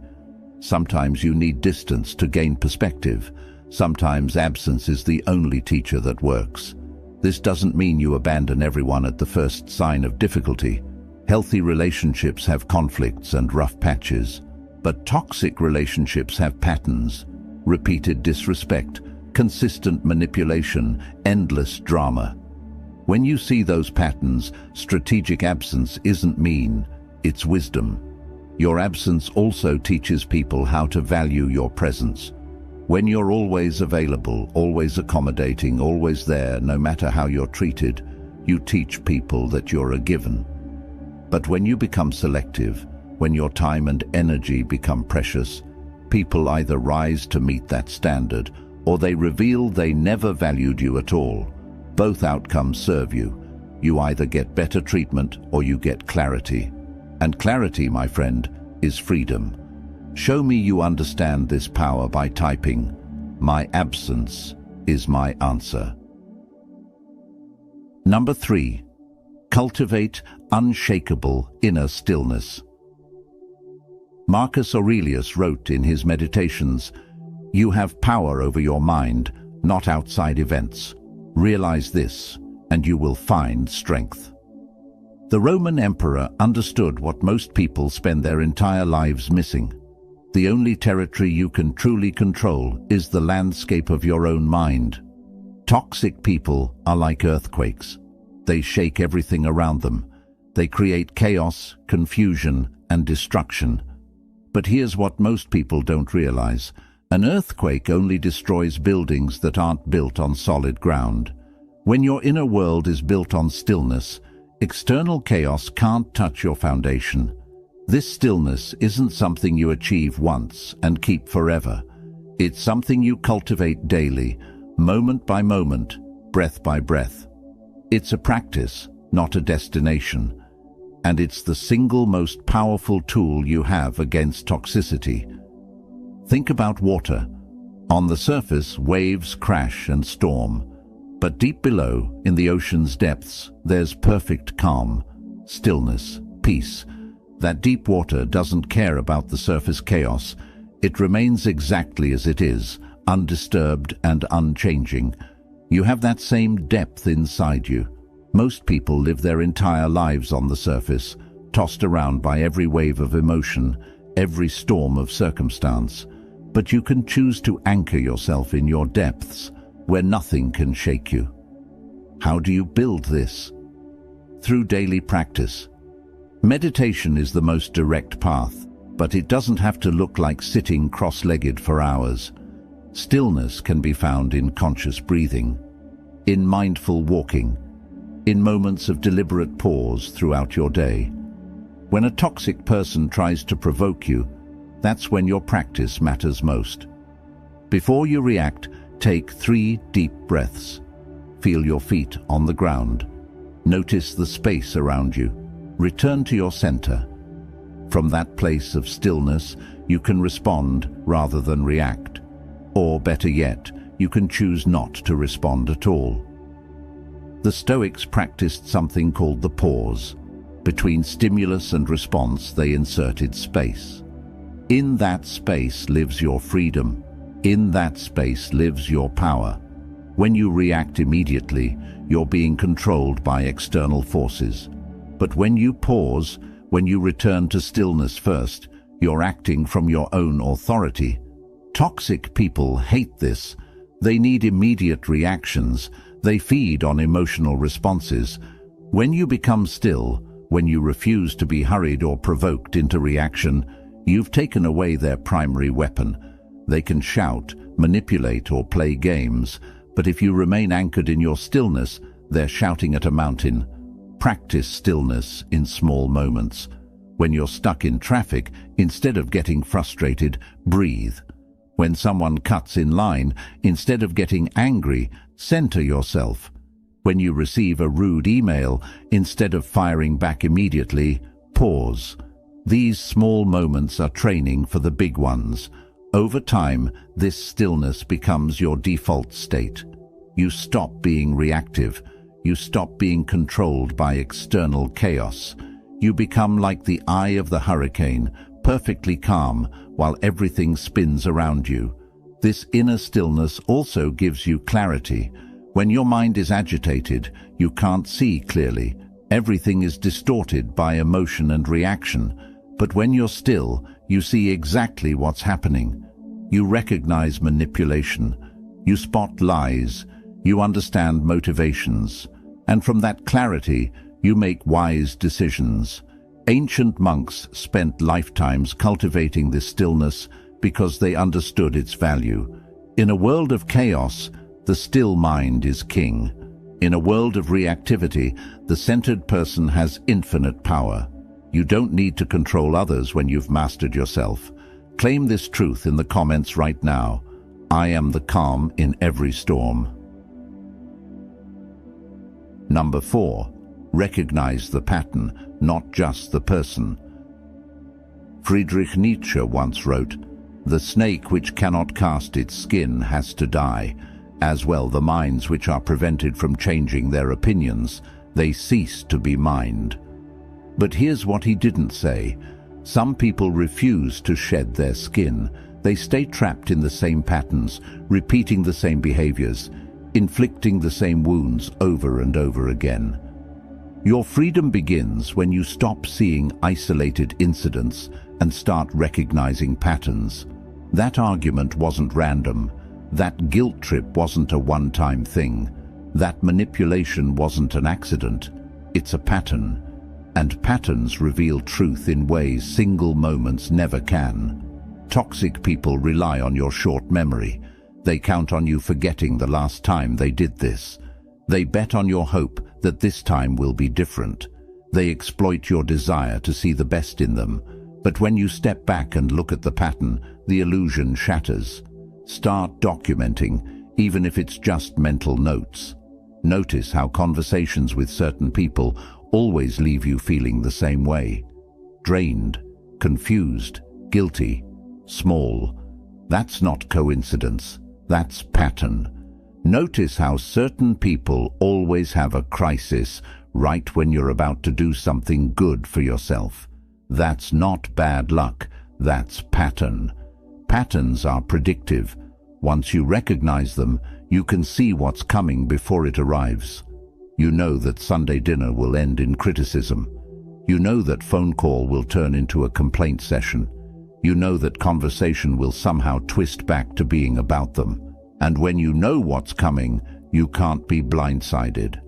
The ancient Greeks understood cyclical nature. They knew that what has happened will happen again unless something interrupts the cycle. Your recognition of the pattern is that interruption. You can't change what you can't see, but once you see it clearly, you have choices. This is where most people get stuck. They see the pattern, but they keep hoping it will change. They think if they just love harder, give more, or explain better, the pattern will break. But here's the hard truth. Patterns don't break from the outside. They only break when the person creating them does deep internal work. And most toxic people aren't willing to do that work.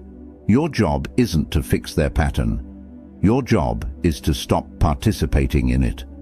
When you recognize that every family gathering follows the same script, you can choose whether to attend. When you see that every relationship with this person follows the same arc, you can choose whether to engage. Recognition gives you power. Look at your own patterns too. Do you always give people too many chances? Do you always explain yourself to people who never listen? Do you always sacrifice your needs for people who never reciprocate? These are your patterns, and they make you vulnerable to toxic people who recognize and exploit them. Breaking your own patterns is how you protect yourself. If your pattern is over-explaining, practice silence.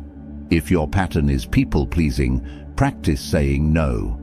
If your pattern is giving endless chances, practice walking away after the second violation. Your new patterns become your armor. Ancient philosophers studied human nature because they understood that humans are creatures of habit. We repeat what's familiar, even when it hurts us.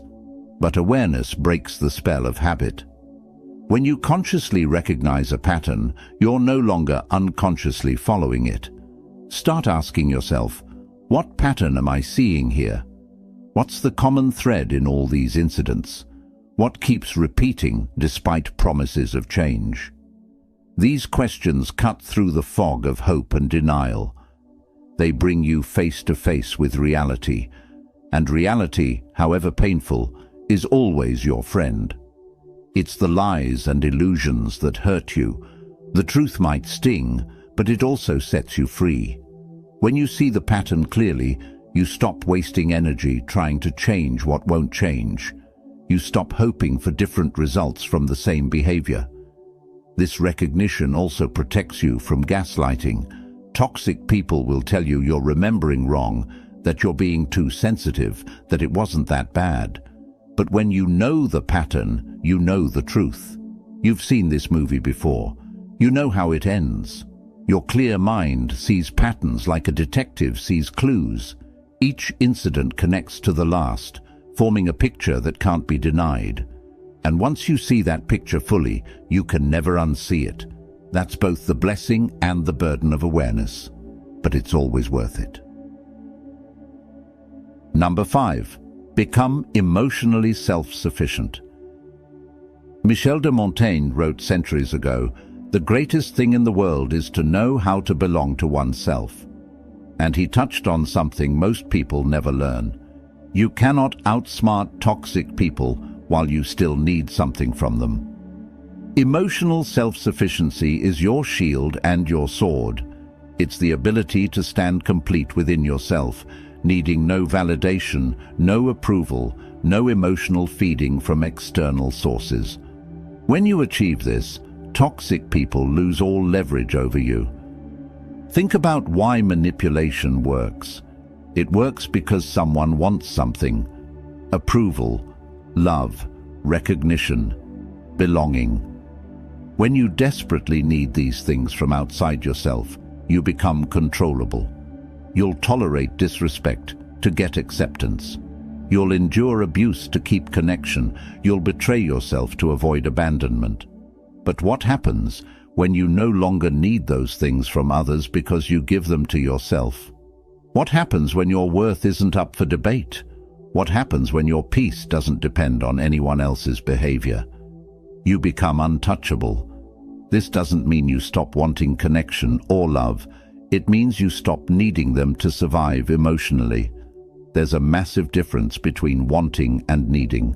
Wanting leaves you free. Needing makes you desperate, and toxic people can smell desperation from miles away. Start with self-validation. Every time you catch yourself seeking approval from someone else, pause. Give that approval to yourself first. Did you do your best? Then that's enough. Did you act with integrity? Then you're worthy. Did you show up with good intentions? Then you have nothing to prove. Ancient Stoics practiced this daily. They knew that seeking approval from the crowd was a path to slavery. The crowd is fickle, changeable, and often wrong, but your own conscience, your own internal compass, that's reliable. When you answer to yourself first, you're free. Build your emotional vocabulary. Learn to name what you're feeling. Learn to sit with difficult emotions without needing someone else to fix them. Sadness isn't an emergency. Loneliness isn't a crisis. Discomfort isn't damage. These are just feelings, and you're capable of holding them. Toxic people often position themselves as the solution to the discomfort they create. They stir up your insecurities, then offer themselves as the cure. But if you can sit with your insecurities, if you can comfort yourself, their game falls apart. They have nothing to offer that you can't provide for yourself. Create internal rituals of self-care. Real self-care is speaking kindly to yourself when you make mistakes. It's setting boundaries, even when it's hard. It's choosing your well-being over someone else's comfort. It's becoming your own best friend. When you're emotionally self-sufficient, rejection doesn't destroy you. Someone can walk away, and you'll be sad, but okay. Someone can disapprove, and you'll notice but not crumble. Someone can withhold love, and you'll still know your worth. This is freedom. Practice meeting your own needs. Need encouragement? Give it to yourself. Need acknowledgement? Recognize your own efforts. Need comfort? Learn to soothe yourself. The more you can provide internally, the less power anyone has over you externally. This also means doing the deep work of healing your wounds. Toxic people hook into your unhealed places. If you have a wound around abandonment, they'll threaten to leave. If you have a wound around worthiness, they'll criticize you. But healed wounds can't be weaponized against you. Ancient wisdom traditions all pointed toward the same truth. Look within. The kingdom of heaven is within you. The answers you seek are within you. The love you crave is within you. When you truly understand this, not just intellectually, but in your bones, you become sovereign. Emotional self-sufficiency doesn't make you cold or isolated. It actually makes you better at relationships because you're choosing them from wholeness, not neediness. You're not looking for someone to complete you. You're already complete, and you're inviting someone to share in that completeness. Declare your wholeness in the comments. I am whole within myself. Number 6. Use their expectations against them. Lao Tzu taught in the Tao Te Ching, the wise warrior avoids the battle, but sometimes the wisest move is letting your opponent defeat themselves. Toxic people build entire strategies around how they expect you to react. When you don't follow their script, their whole game collapses. Every toxic person has a playbook. They know which buttons to push. They know what gets you defensive, what makes you explain yourself, what triggers your guilt.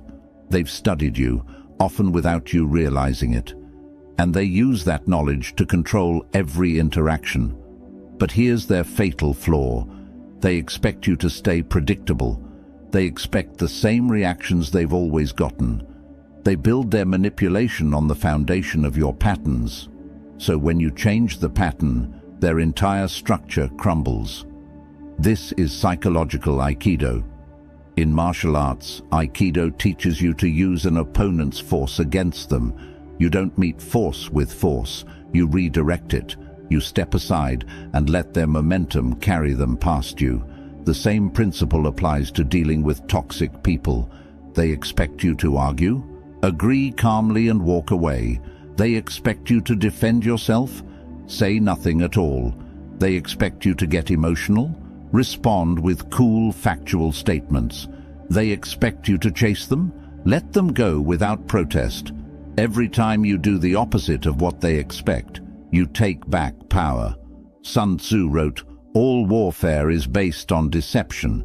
Toxic people are indeed at war with your peace." But you can use strategic unpredictability as your greatest weapon. When they can't predict you, they can't control you. Start small.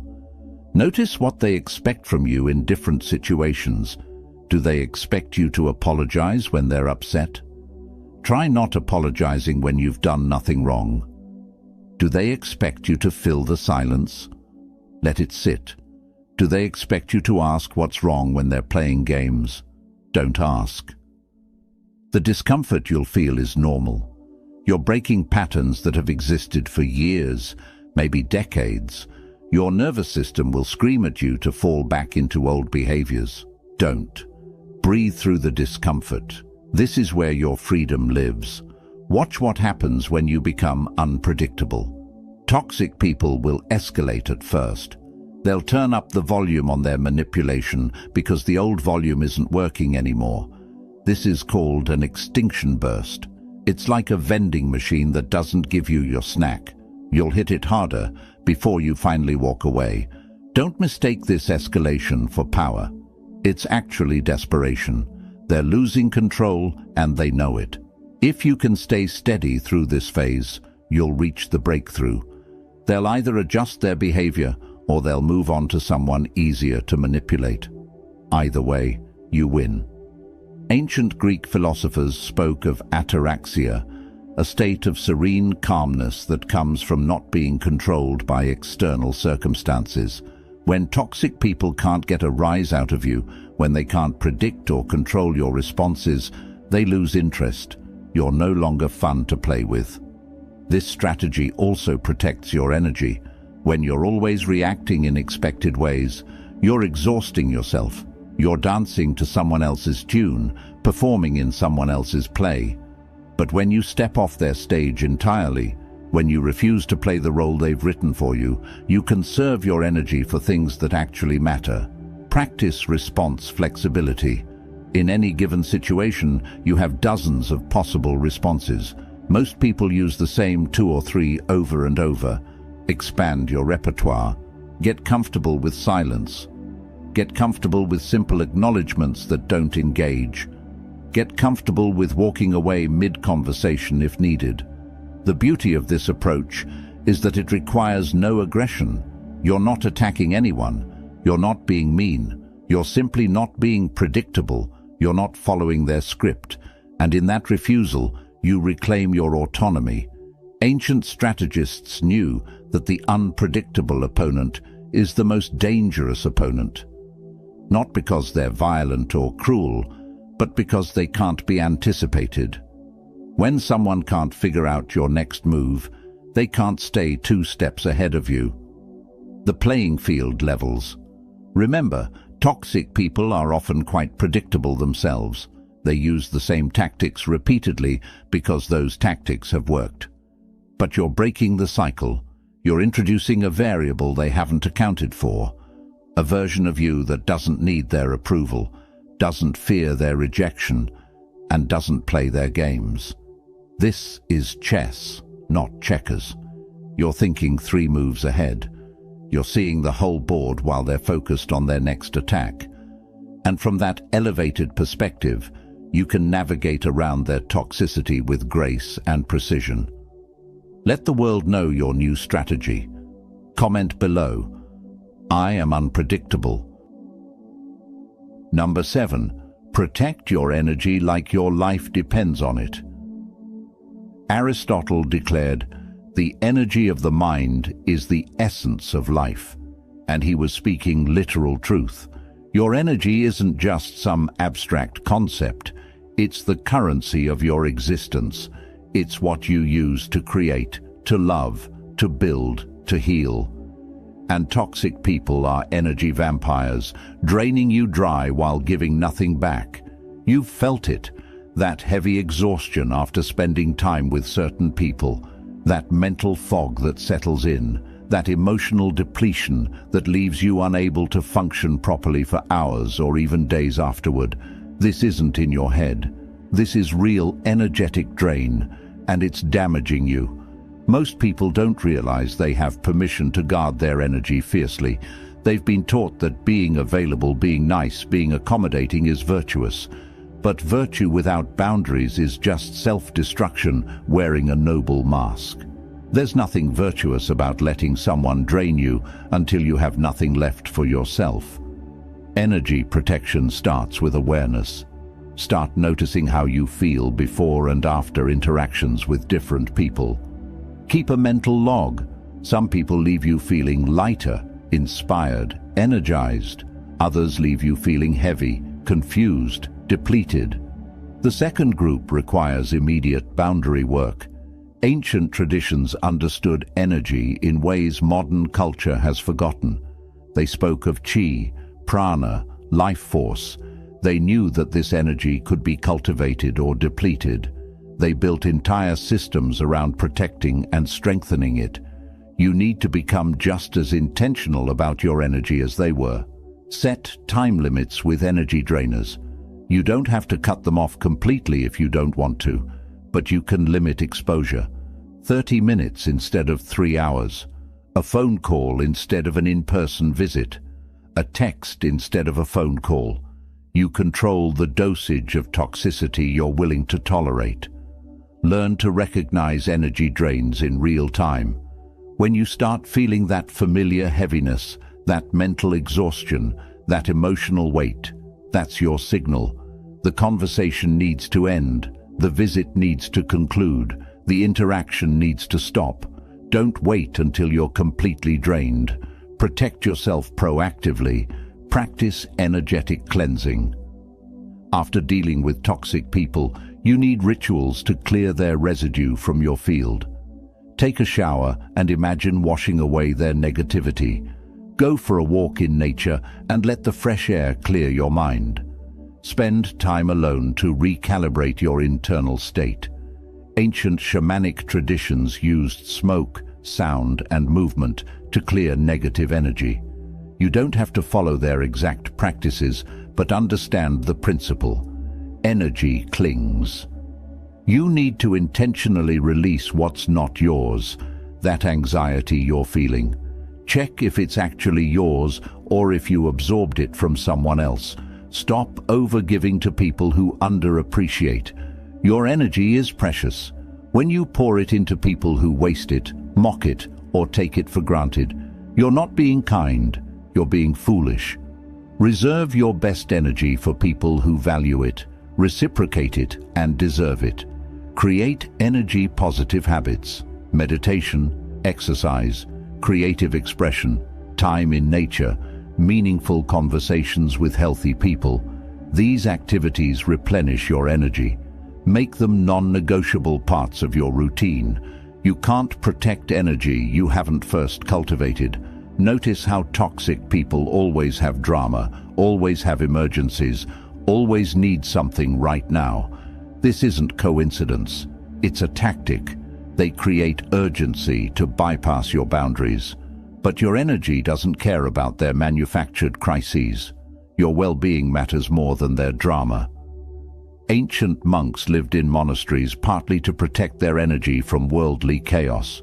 You might not be able to retreat to a monastery, but you can create sacred spaces in your life that toxic people can't access. Your bedroom, your morning routine, your creative time. Guard these fiercely. Remember that protecting your energy isn't selfish, it's the opposite. When you're depleted, you have nothing to give anyone, including the people who truly deserve your love and attention. When you're energized, you can show up fully for what matters. Energy protection is an act of service to your highest purpose. Number 8. Let go of the need to be understood. Socrates said, "I cannot teach anybody anything. I can only make them think." He understood a truth that will set you free. You cannot make people understand you. You cannot force insight into minds that are closed. And the moment you stop trying, you reclaim a massive portion of your peace. This is one of the hardest lessons to learn. We want to be understood. We want people to see our intentions, recognize our worth, acknowledge our truth. So we explain, we justify, we defend.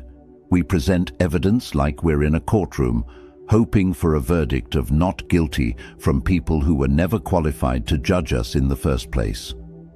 Toxic people exploit this need ruthlessly. They know you want to be understood, so they deliberately misunderstand you. They twist your words. They question your motives. They act confused when everything is crystal clear. And you, desperate to set the record straight, exhaust yourself trying to make them see what they're choosing not to see. Here's the freedom: you don't need them to understand. Their understanding or lack of it doesn't change your truth.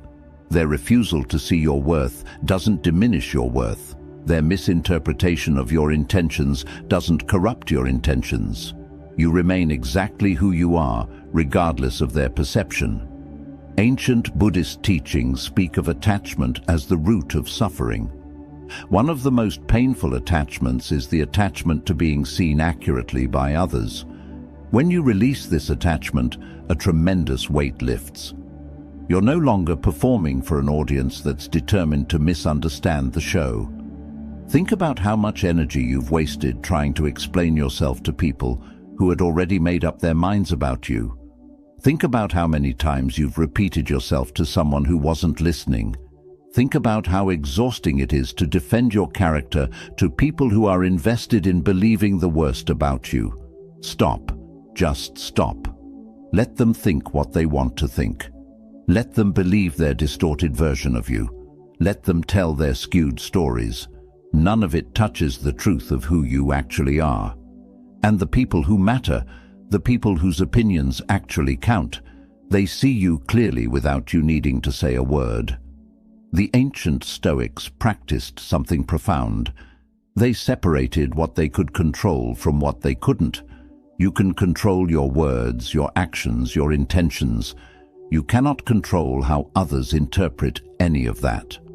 When you try to control their interpretation, you've stepped into territory that will only bring frustration.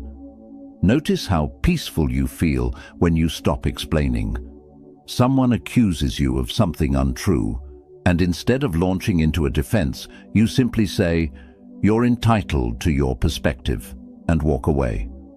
The first few times feel strange, almost irresponsible, but then comes the relief, the lightness, the freedom. Toxic people use confusion as a weapon. They act like they don't understand perfectly clear statements. They ask you to explain again and again, not because they're trying to understand, but because they enjoy watching you struggle. When you refuse to explain, when you let your words stand without elaboration, you disarm this weapon completely. This doesn't mean you never clarify or communicate. Healthy people sometimes genuinely misunderstand and genuinely want to get on the same page. You can tell the difference by their energy. Are they asking questions to understand or asking questions to trap you? Are they listening to respond or listening to dismiss? Trust your instincts. Ancient wisdom tells us that arguing with a fool proves there are two. When someone is determined to misunderstand you, continuing to explain makes you look desperate, not credible. Your dignity lies in stating your truth once, clearly, and then moving on regardless of their response. Let go of the need for closure too. Sometimes there's no final conversation where everything gets resolved and understood. Sometimes people exit your life still believing lies about you. That's okay. Your truth doesn't require their acknowledgement to be valid. You know who you are. That's enough. Practice saying less. When accused, try silence. When questioned with bad faith, try, "I've said what I needed to say."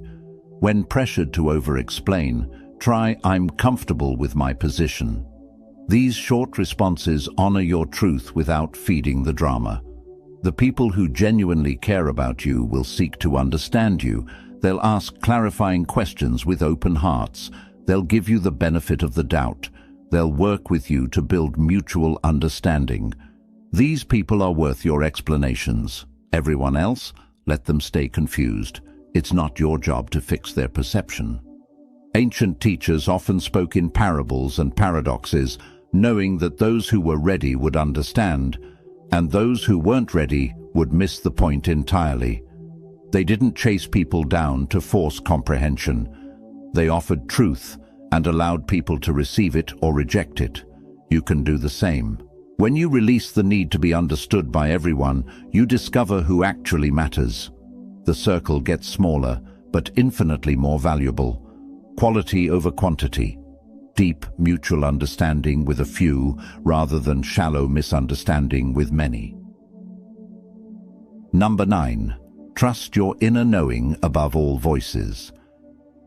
Carl Jung wrote, "Your visions will become clear only when you can look into your own heart. Who looks outside dreams. Who looks inside awakes."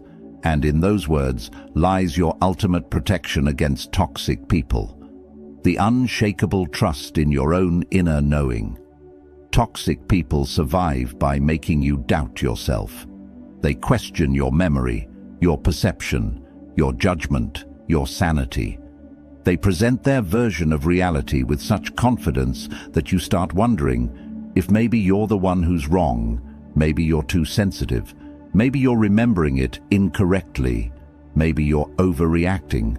This is gaslighting, and it's one of the most damaging forms of psychological manipulation. It works by severing your connection to your own inner truth.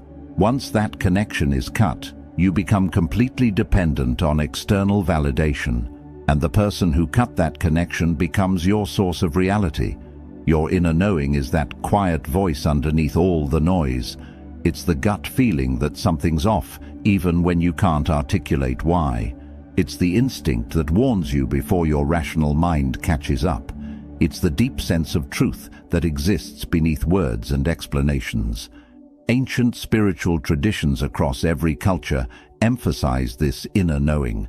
They called it different names: intuition, inner wisdom, the voice of the soul, divine guidance. But they all pointed to the same thing. There's a source of truth within you that's more reliable than any external authority. You were born with this knowing intact. Watch a young child. They know when something feels wrong. They trust their discomfort.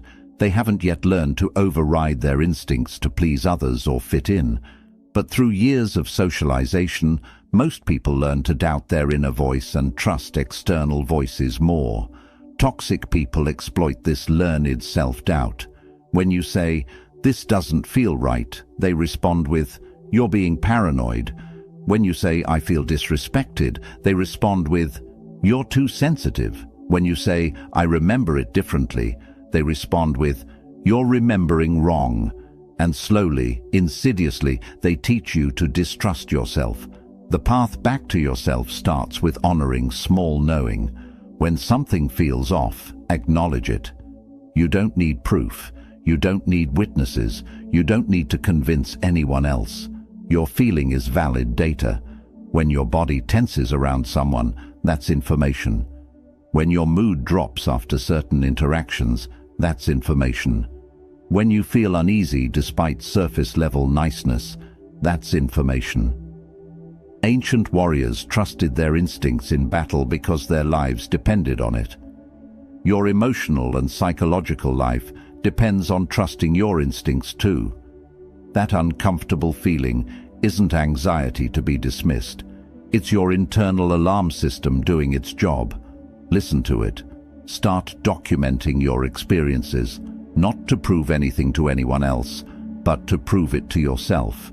When toxic people deny conversations happened, you'll have your notes. When they claim you're making things up, you'll have your record. This isn't about winning arguments. It's about maintaining your grip on reality when someone is actively trying to make you question it. Practice trusting yourself in small decisions first. When choosing what to eat, what to wear, what to do with your free time, notice when you override your preference to please someone else. Start honoring your preferences more. This rebuilds the muscle of self-trust that toxic relationships have atrophied. Your inner knowing speaks in feelings, not just thoughts. A tightness in your chest, a sinking in your stomach, a heaviness in your limbs. These physical sensations are your body's way of communicating truth. Toxic people will tell you to ignore these feelings. Ancient wisdom tells you to honor them. When someone tells you that your reality isn't real, that's all you need to know about them. Healthy people don't try to convince you that your experiences aren't valid. They might offer different perspectives, but they don't deny your lived experience. When someone consistently denies your reality, they're showing you exactly who they are. Believe them. Reconnect with yourself through solitude and silence. Toxic people fill your head with their voices, their interpretations, their versions of events. You need quiet space to hear your own voice again. Meditation helps. Journaling helps. Long walks alone help. Any practice that creates space between you and external noise will strengthen your connection to internal truth. Ancient philosophers retreated regularly to reconnect with their inner wisdom. They understood that the marketplace of opinions would cloud their judgment if they stayed immersed in it constantly. You need the same practice. Regular retreats into yourself, even if just for minutes each day, keep your inner compass calibrated. Trust is rebuilt through consistency. Keep honoring your knowing. Keep acting on your instincts. When your gut says something's wrong and you ignore it, notice what happens. Usually your gut was right. When your gut says something's wrong and you honor it, notice that outcome too. Over time, you build evidence that your inner knowing is trustworthy. The ultimate victory over toxic people is this: they lose all power when you trust yourself more than you trust them. They can lie, manipulate, and gaslight all they want. But if you remain anchored in your own truth, their words slide off you like water off stone. You know what you know, and that knowing is unshakable. You made it. Every principle, every word, every truth we've explored together has been building toward this moment. The moment where you realize you've always had the power. You've always had the clarity. You've always had everything you needed to protect yourself from toxic people. Aristotle said, "Knowing yourself is the beginning of all wisdom." And now you know. You know how to observe without absorbing. You know how to create distance without drama. You know how to stay still while chaos swirls around you. You know how to see patterns that once kept you trapped. You know how to stand complete within yourself. You know how to use their expectations against them, how to guard your energy like the precious resource it is, and how to let go of the exhausting need to be understood by everyone. Most importantly, you've learned that your silence is more powerful than any argument. Your absence speaks louder than any explanation, and your peace is your greatest protection. These aren't just concepts to understand intellectually. These are practices to live daily. Every interaction with a toxic person is now an opportunity to apply what you've learned. Every manipulation attempt is a chance to stay centered. Every provocation is an invitation to demonstrate your unshakable peace. The ancient philosophers who discovered these truths thousands of years ago faced the same human nature you're dealing with today. Toxic people aren't new. Manipulation isn't modern. What's different now is that you're equipped, you're aware, you're ready. Your silence will speak louder than any argument. Your absence will teach more than any explanation. Your peace will confuse those who expected your chaos. And your clarity will protect you from those who profit from your confusion. This is your time. This is your transformation. You don't need to announce it. You don't need to explain it. You just need to live it. One interaction at a time, one boundary at a time, one moment of choosing yourself at a time. The toxic people in your life will either adjust to this new version of you, or they'll remove themselves. Both outcomes serve your highest good. You're no longer available for games. You're no longer a participant in dysfunction. You're free. Take these principles with you. Return to them when you need reminding. Share them with others who are still struggling. And, most importantly, trust that you now have everything you need to navigate this world with wisdom, dignity, and unshakable inner peace. Before you go, Show me you're ready to live this truth. Hit that like button. Drop a comment below sharing which principle resonated most with you. Share this video with someone who needs to hear these words. And subscribe to this channel, because this is just the beginning of your journey to clarity and freedom. You're not the same person who started this video. You're awake now, you're aware now, you're protected now. Go forward with confidence, knowing that toxic people can no longer touch the deepest part of who you are. Seal this transformation by commenting one final time. I am clear, I am strong, I am free. Your peace is waiting. Claim it.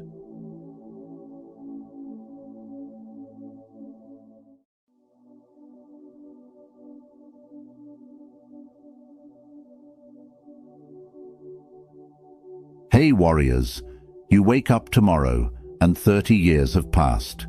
You're standing in front of a mirror, staring at a stranger. The face is older, tired, worn down by years of chasing things that never mattered. Your hands are empty, your heart is heavier. And somewhere deep inside, a voice whispers the most painful question you'll ever hear. What did I do with my time? This isn't fiction. This is the silent nightmare millions of people live every single day. They reach the end of their lives and realize they spent decades running in circles, never stopping to ask if they were heading in the right direction. Seneca once wrote, "It is not that we have a short time to live, but that we waste a lot of it." 30 minutes. That's all it takes to change the trajectory of the next 30 years. Right now you're at a crossroads. One path leads to the same patterns, the same distractions, the same empty promises you make to yourself every new year. The other path demands something different. It demands that you stop, breathe, and commit to understanding wisdom that has guided the greatest minds in history. If you're ready to transform, type this in the comments. I transform my life. Number 1. The illusion of tomorrow. Tomorrow is the greatest thief that ever lived. It steals more dreams than failure ever could. It robs more potential than any enemy you'll ever face. And it does it all with a smile, whispering sweet promises that it will never keep. Marcus Aurelius wrote, "You could leave life right now.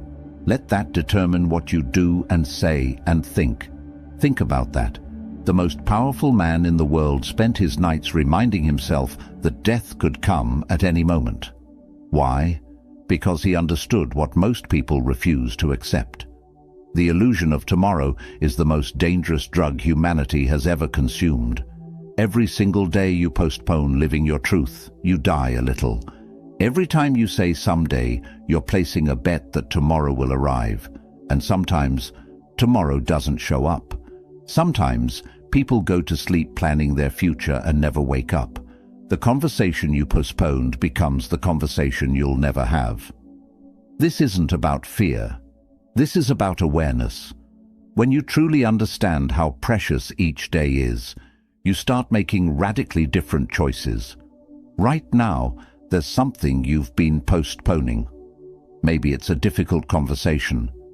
Maybe it's a dream you've buried under excuses. Whatever it is, it's sitting in that imaginary space called tomorrow. What would you do differently today if you knew it was your last? Who would you call? What would you say? What would you finally start? These aren't rhetorical questions. These are the questions that separate people who live from people who merely exist. The person you'll be in 30 years is being built by the choices you're making right now, in this moment. Not tomorrow, not next week, right now. Today is not a rehearsal. This is it. This is your one shot. And every moment you spend waiting for perfect conditions, you're choosing to remain small in a life that's begging you to expand. Stop waiting for tomorrow. Drop this in the comments. Today is enough. Number 2, the weight you're carrying. Your shoulders are heavy, but not from the work you're doing. They're heavy from the weight of things that were never yours to carry in the first place. Epictetus taught, "There is only one way to happiness, and that is to cease worrying about things which are beyond the power of our will." Simple words, life-changing wisdom. Right now you're exhausted, not because you're weak, but because you're carrying the expectations of everyone around you. Your parents' dreams for who you should be, your friends' judgments about your choices, society's definition of success, your past mistakes, other people's opinions. Here's what the ancient philosophers discovered. Most of the weight crushing you has nothing to do with your actual life. It's the life you think you're supposed to live. It's the person you think you're supposed to be. It's the approval you think you need to earn. Imagine you're holding a glass of water. If you hold it for a minute, it's no problem. Hold it for an hour, your arm starts to ache. Hold it for a day, your arm goes numb. The weight doesn't change, but the longer you hold it, the heavier it becomes. That's exactly what happens when you carry things that aren't yours to carry. Someone is angry at you for living your truth. That's their weight, not yours. Someone is disappointed you didn't follow their path. That's their weight. Someone thinks you're not good enough. That's their weight. And you've been carrying it like it belongs to you. Think about how much energy you've wasted trying to control things you can't control, trying to change other people's minds, trying to make everyone happy, trying to avoid all criticism. The ancient wisdom teaches, focus only on what you can control.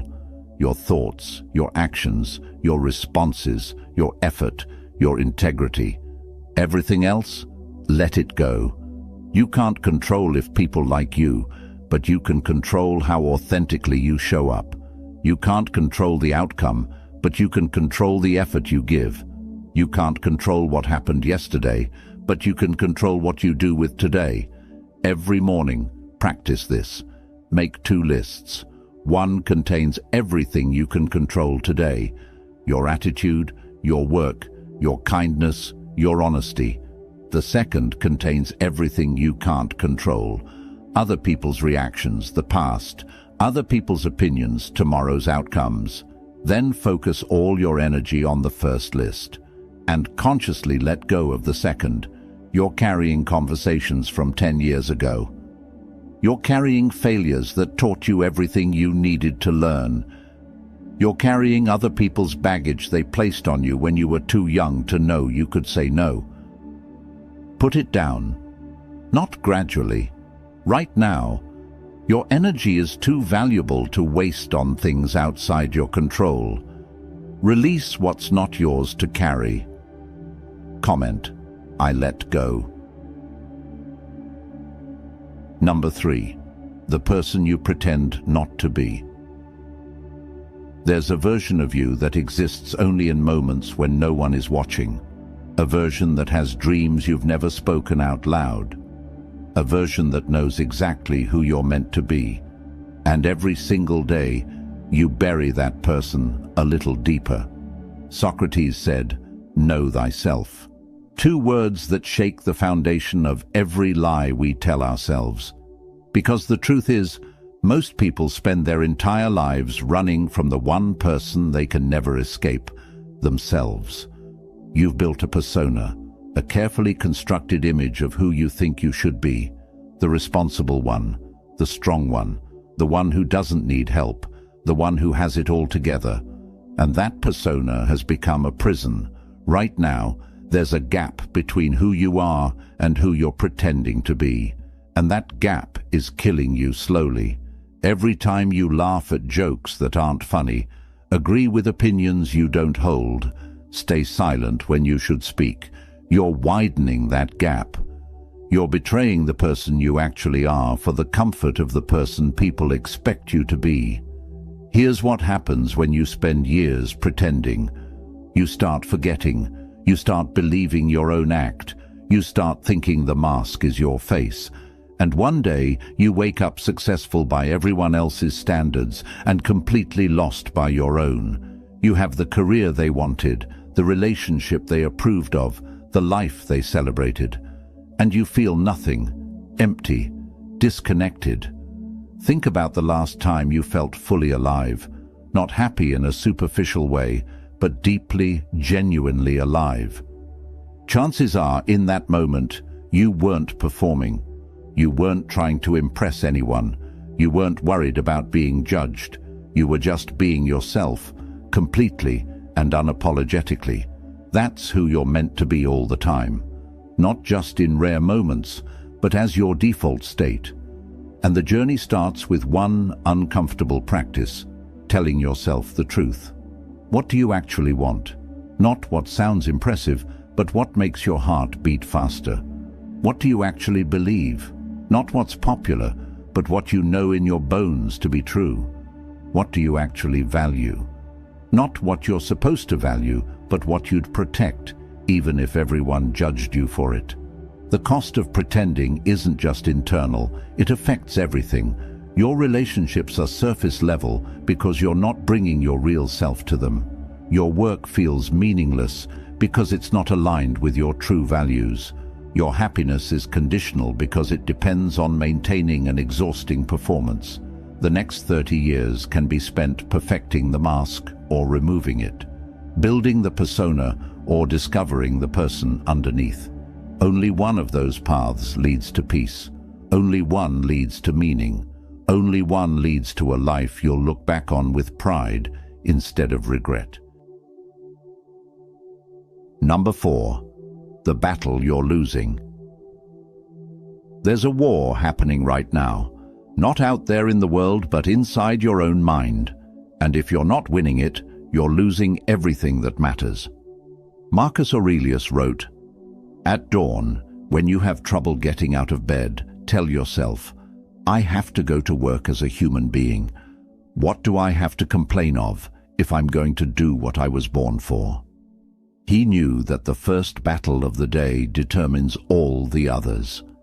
Every single morning, you wake up and make a choice. You choose whether today you'll be ruled by your intentions or your impulses, by your goals or your comfort, by your future self or your present weakness. And most people lose this battle before breakfast. Think about yesterday. How many times did you know what you should do, but did something else instead?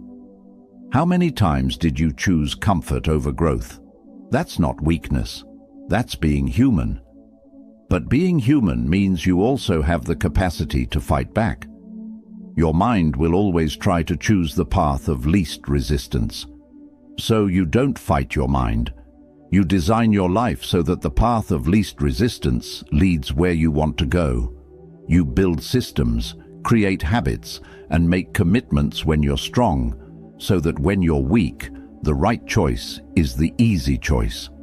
Right now, you're being controlled by patterns you don't even notice. You check your phone before you've had a conscious thought. You eat when you're not hungry. You say yes when you mean no. These aren't random actions. They're patterns, and patterns can be broken. The battle isn't won in the moment of temptation. It's won in the moments of preparation before temptation arrives. Tonight, visualize tomorrow. When will you be tempted to break your commitment to yourself? When will the impulse to scroll, to snooze, to skip feel strongest? Now decide, right now, what you'll do instead. Your life 30 years from now is being decided by the micro battles you're fighting today. The battle to get up when the alarm goes off. The battle to do the work when you don't feel like it. The battle to create instead of consume. And yes, you'll lose some battles, but you have to start fighting. Motivation is a feeling. It comes and goes like weather. Discipline is a decision. It shows up whether you feel like it or not.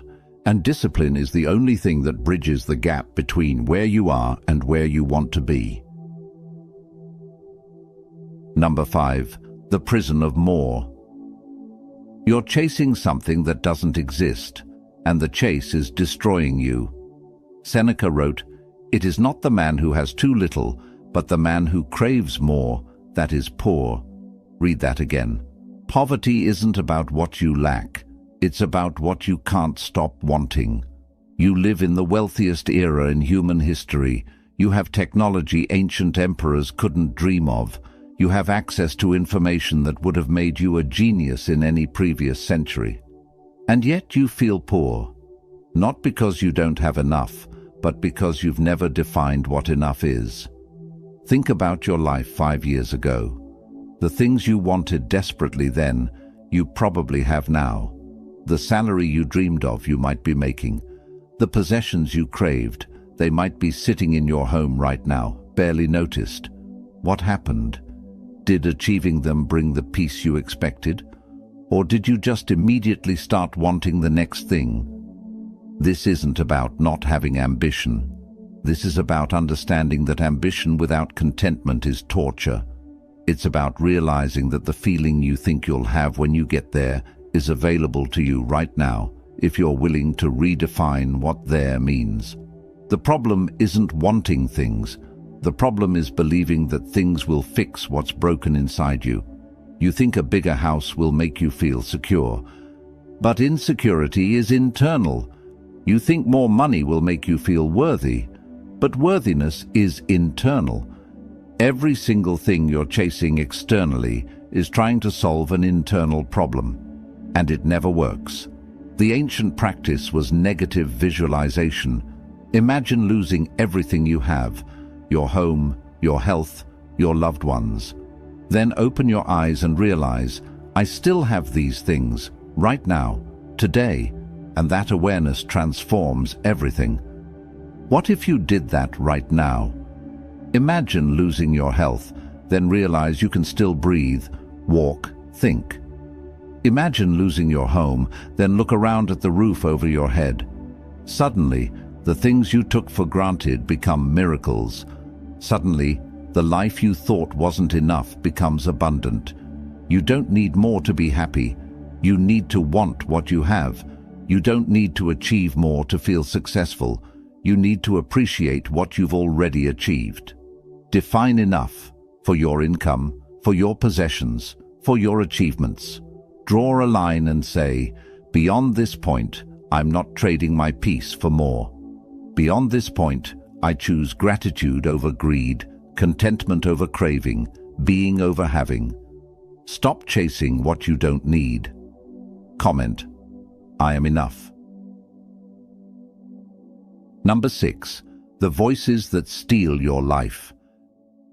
There's a crowd living inside your head. They never stop talking. They criticize every move you make. And the worst part? You've been listening to them like they're telling the truth.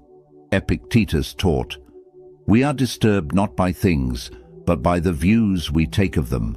The voices in your head aren't facts. They're interpretations, they're stories. And most of them are lies. You've been telling yourself for so long, you forgot they weren't real. Right now, there's a voice telling you that you're not good enough. There's a voice saying you've already wasted too much time. And you believe these voices because they sound like you. But they're not you. They're echoes of every criticism, every rejection, every fear you've ever absorbed. Think about how you talk to yourself. Would you talk to someone you love that way?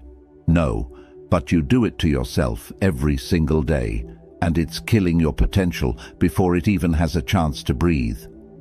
Here's what most people don't realize. You don't have to believe every thought you think. Just because something appears in your mind doesn't make it true. The next time a destructive thought appears, don't fight it. Just observe it. Say to yourself, I'm having the thought that I'm not good enough. Not I'm not good enough, but I'm having the thought. See the difference? One is identity. The other is just a mental event. Your mind is designed to protect you, but sometimes it protects you from the wrong things. It protects you from embarrassment by keeping you from trying. And in protecting you from temporary discomfort, it condemns you to permanent mediocrity.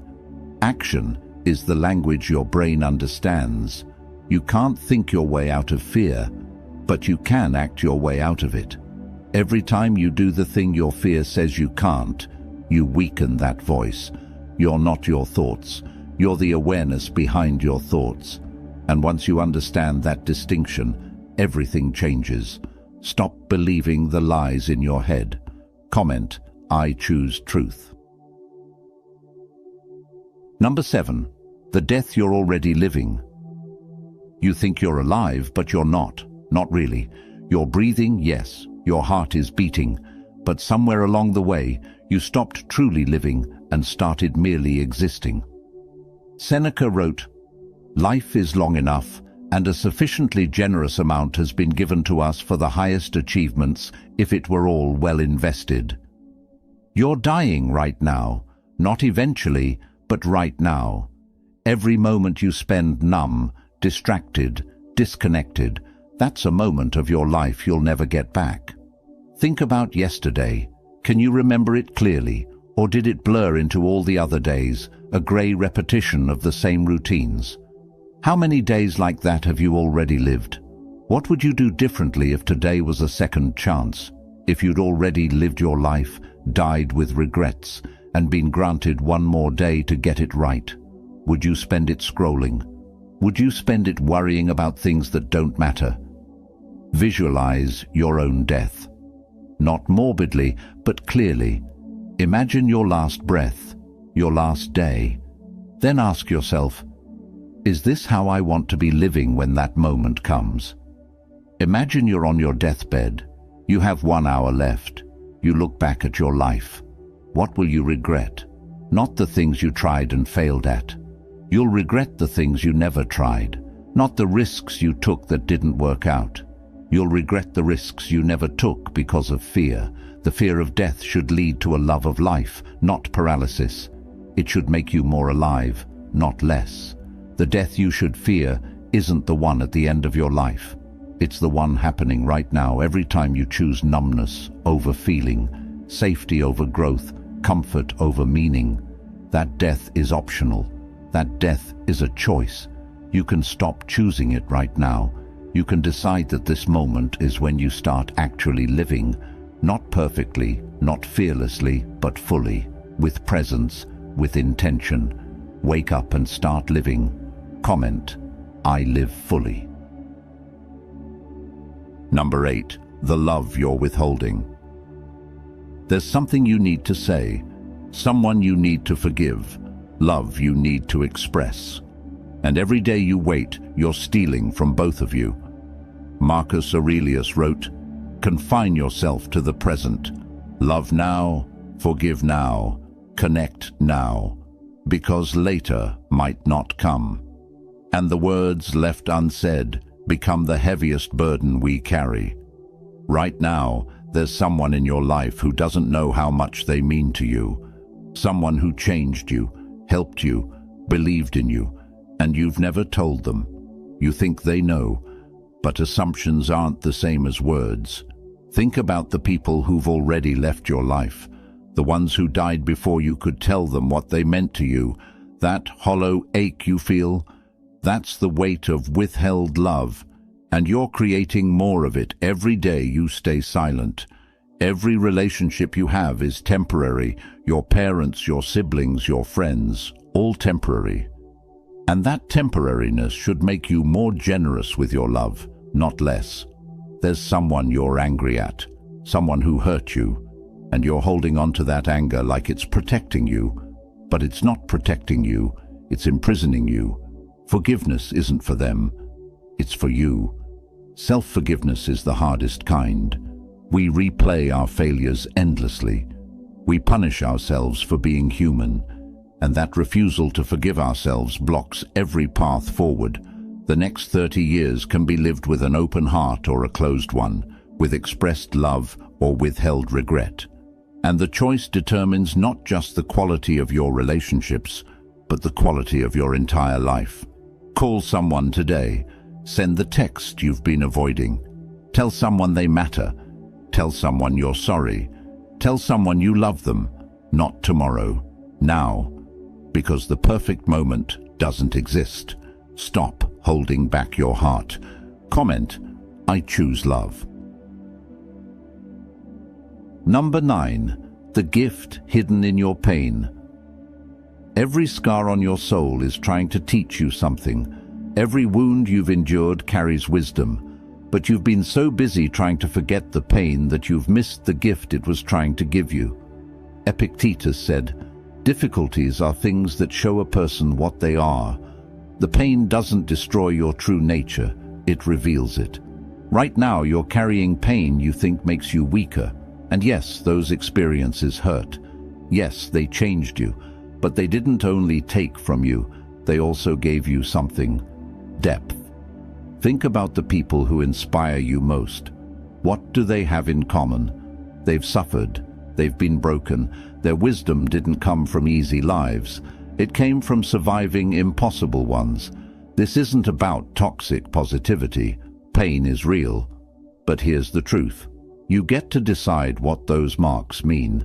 You can let your pain define you as a victim, or you can let it refine you as a survivor. Same pain, different meaning. Right now, there's someone going through exactly what you went through.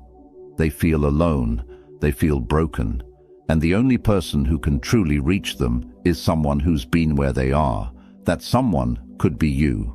Your pain has given you permission to help others in ways comfortable people never can.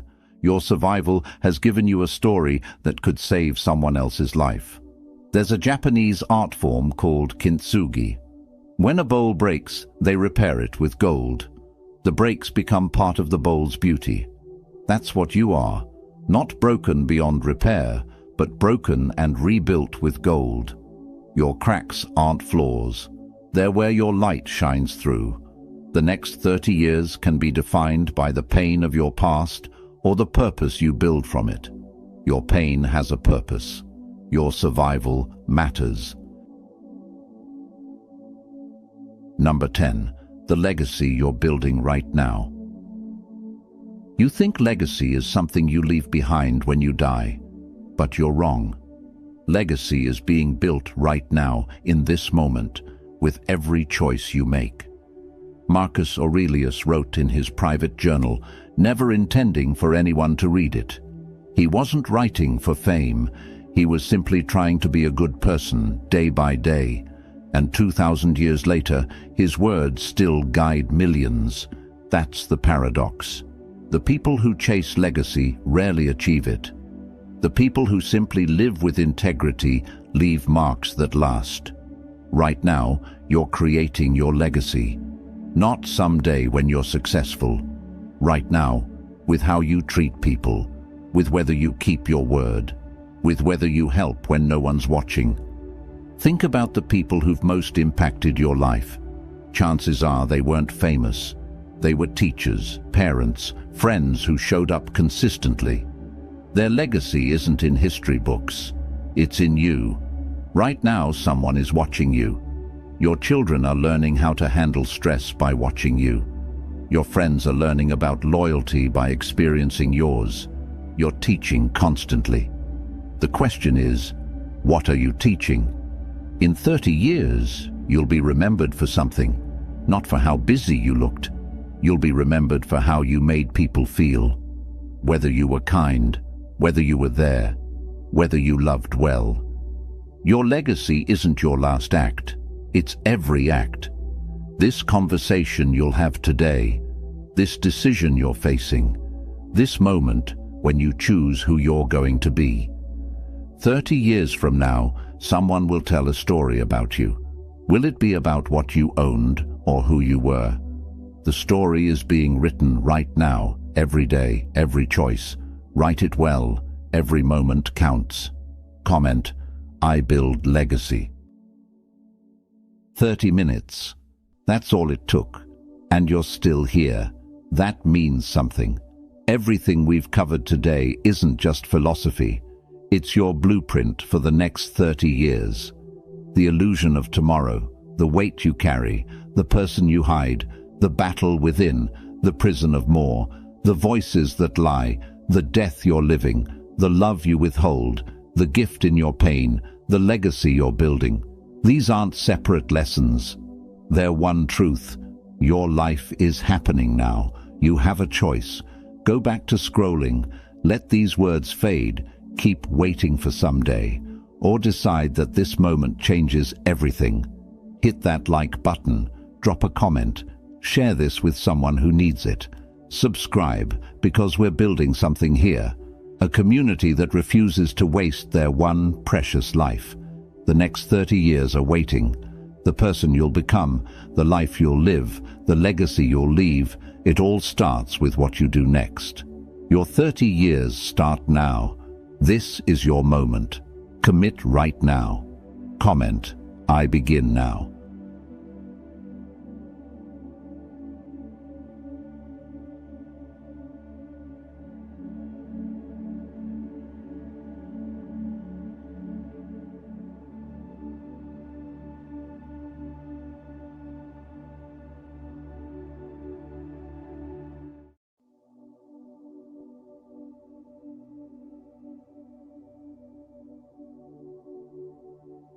Hey warriors.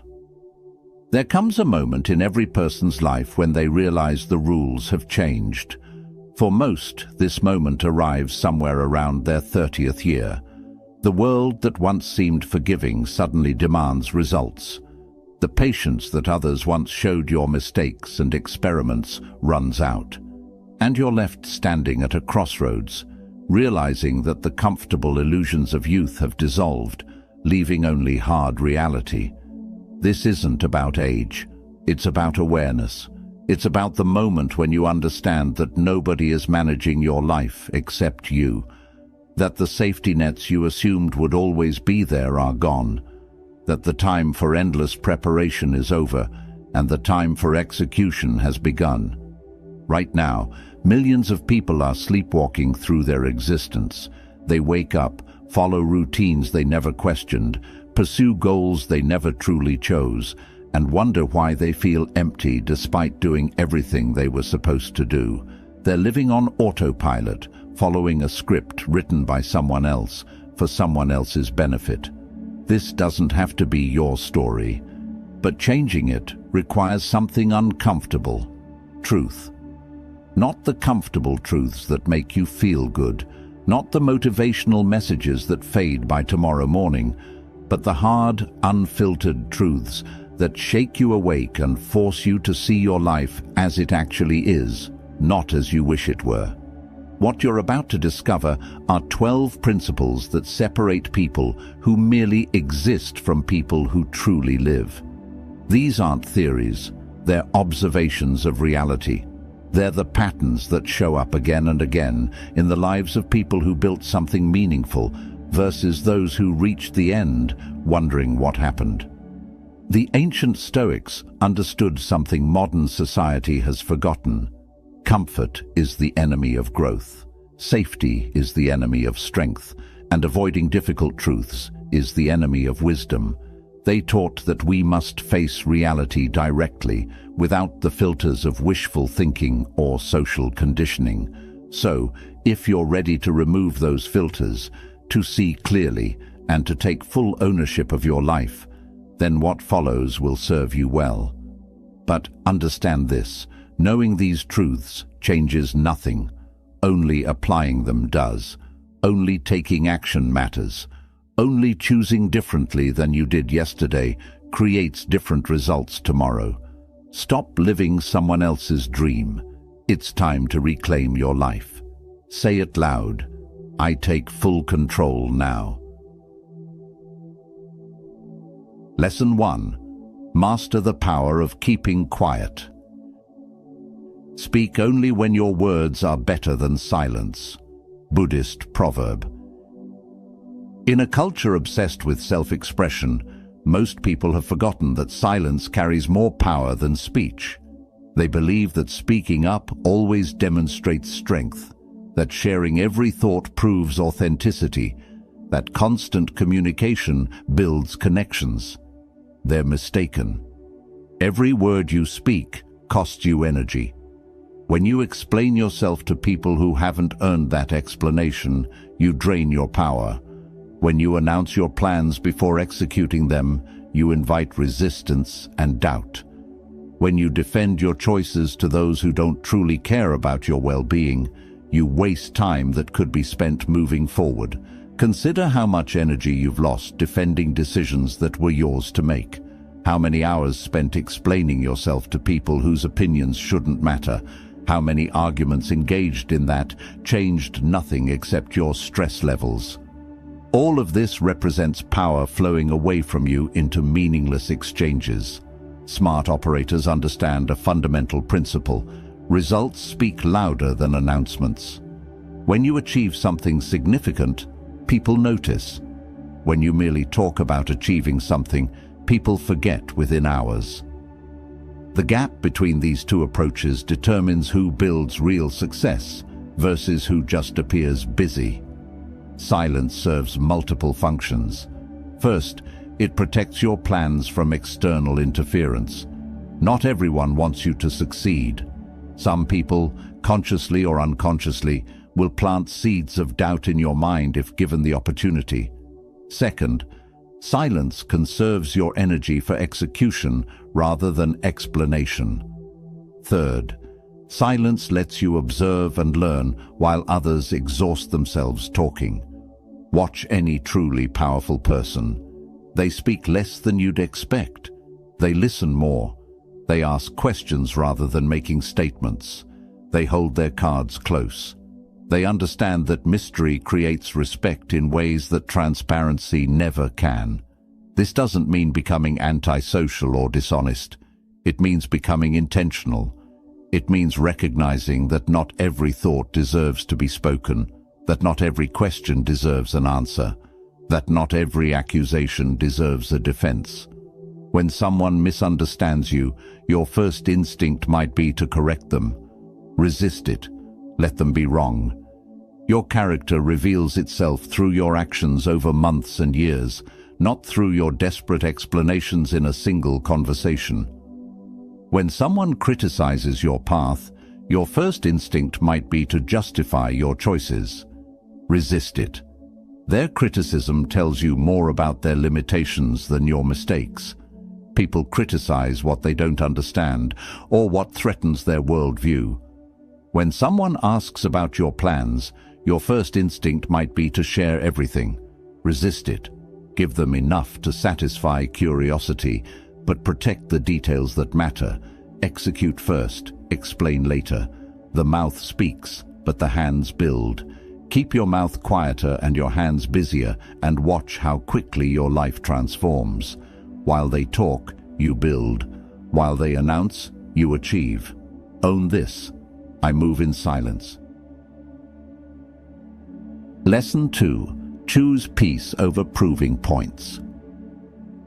The best fighter is never angry. Lao Tzu. Drama follows people who invite it. Conflict attaches to those who engage with it. Chaos surrounds individuals who refuse to create boundaries. This isn't bad luck or coincidence. It's choice disguised as circumstance. Every day presents dozens of opportunities to engage in arguments that accomplish nothing. Someone posts something ignorant online. A family member makes a passive-aggressive comment. A colleague tries to drag you into office politics. A stranger behaves rudely in public. Each moment offers you a choice: engage or ignore. Most people engage. They can't help themselves. Someone is wrong on the internet, and they must correct them. Someone disrespected them, and they must respond. Someone challenged their opinion, and they must defend it. This automatic engagement is exactly what keeps them trapped in cycles of stress and negativity. Peace isn't something that happens to you when external circumstances align perfectly. Peace is something you create through disciplined choices about where you direct your attention and energy. It's an active practice, not a passive state. Think about your last 5 conflicts. How many of them actually mattered? How many changed anything important? How many improved your life in any measurable way? Most likely 0. They were just energy expenditures that left you drained with nothing to show for it. Here's what changes everything. Understanding that you don't have to attend every argument you're invited to.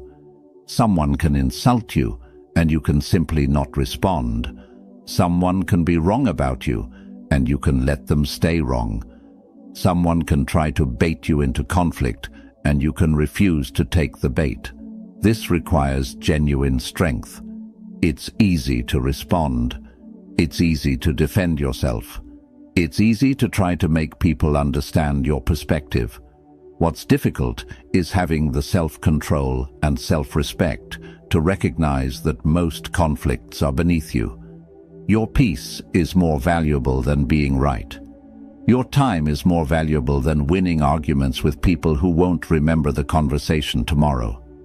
Your energy is more valuable than trying to change minds that are already made up. When you choose peace, you're not being passive. You're being strategic. You're recognizing that engagement is investment, and some things aren't worth investing in. You're protecting your most valuable resources, your attention, your emotional energy, and your mental clarity. Notice how the calmest people in any situation often command the most respect. They don't need to be the loudest voice. They don't need to have the last word. Their composure itself makes a statement that no argument ever could. Practice walking away. Practice not responding. Practice letting people be wrong about you. Practice choosing your battles so carefully that you almost never battle at all. Because at the end of your life, nobody will remember the arguments you won. But you'll remember the peace you preserved, and that peace will determine the quality of every day you lived. Lesson 3. Seek teachers, not competitors. It is impossible for a man to learn what he thinks he already knows. Epictetus. Pride destroys more potential than lack of talent ever could. When you meet someone more skilled than you, your ego faces a test. It can either protect itself through competition and defensiveness, or it can set itself aside in service of growth through collaboration and learning. Most people fail this test. They feel threatened when encountering superior skill. They experience someone else's excellence as a personal attack on their own competence, so they either avoid such people entirely or interact with them through a lens of competition, trying to prove they're just as good, rather than learning how to actually become better. This is expensive thinking. It costs you years of growth. It costs you access to knowledge that could accelerate your progress. It costs you relationships with people who could open doors you don't even know exist yet. Smart people think differently when they encounter expertise. They see an opportunity, not a threat. They recognize that 5 minutes learning from someone who's already solved the problem you're facing is worth more than 5 months of figuring it out alone. They understand that who you learn from matters as much as what you learn. Think about the skills you want to develop or the goals you want to achieve. Now, think about this. Someone has already done it. Someone already has the knowledge you need. Someone already made the mistakes you're about to make and learned from them. That person is a shortcut, if your ego will allow you to access them. But accessing them requires humility. It requires being willing to be the student, the apprentice, the one who doesn't know. It requires asking questions that might make you look ignorant. It requires admitting gaps in your knowledge. It requires setting aside the need to appear impressive in favor of actually becoming impressive. The fastest path to excellence in any field runs directly through people who are already excellent, not around them, not in competition with them, through them, by learning from them, by working alongside them, by absorbing their thinking patterns and methods. Your network determines your net worth. This isn't just about money. It's about access to information, opportunities, support, and perspectives you can't generate alone. But you can't build a valuable network if you approach every interaction as a competition to prove your worth. Collaboration creates more value than competition ever could. Two talented people working together achieve exponentially more than two talented people working against each other. This is mathematical reality, not feel-good philosophy. When you find someone better than you, study them. Ask them questions. Offer to assist them. Learn how they think, not just what they know. Watch how they approach problems. Notice their habits and routines. Pay attention to what they prioritize and what they ignore. Your ego will resist this. It will tell you that learning from others means admitting inferiority. It will tell you that you should already know these things. It will tell you to prove yourself rather than improve yourself. Ignore your ego. It's keeping you weak while pretending to keep you strong. Real strength is being secure enough to be a beginner. Real confidence is knowing that learning from others doesn't diminish you, it elevates you. Stop competing. Start collaborating. Your future self will thank you for the humility your current self is struggling with. Your pride is expensive. Humility is your shortcut to greatness. Declare, I learn from the best. Lesson 4. Build your own legacy circle. The happiness of your life depends upon the quality of your thoughts. Marcus Aurelius. You didn't choose the family you were born into. You had no control over your parents, siblings, or extended relatives. You inherited a set of relationships, complete with their own dynamics, traumas, patterns, and expectations. This is your family of origin, and it shaped you profoundly. But it doesn't have to define you forever. One of the most liberating realizations of adulthood is understanding that you get to create family now. Not just through marriage and children, though those relationships matter deeply, but through intentional selection of the people you allow into your inner circle, the people you invest in, the people who shape your daily life. This concept makes some people uncomfortable. We've been taught that family loyalty is absolute, that blood is thicker than water, that you owe your biological family unconditional love and unlimited access to your life, regardless of how they treat you. These beliefs keep people trapped in toxic dynamics for decades. They sacrifice their mental health maintaining relationships that drain them. They feel guilty for wanting boundaries with people who should have given them healthy love, but didn't. Here's permission you might need. It's okay to build distance from biological family members who consistently harm you. It's okay to prioritize the family you're creating over the family you came from. It's okay to break cycles instead of perpetuating them out of obligation. This doesn't mean abandoning everyone or cutting off all ties thoughtlessly. If you have healthy, supportive relationships with your biological family, maintain and cherish them. But if you don't, stop pretending you do. Stop performing happy family rituals that leave you feeling worse. Stop giving your best energy to relationships held together only by guilt and expectation. Your chosen family matters more because it's intentional. These are relationships you're building from the ground up with people who see you, support you, challenge you, and celebrate you. These are the people who know the real you, not just the version that existed in childhood. These are the relationships where you can grow without being held to outdated versions of yourself. Pour your energy into your partner if you have one worth pouring into.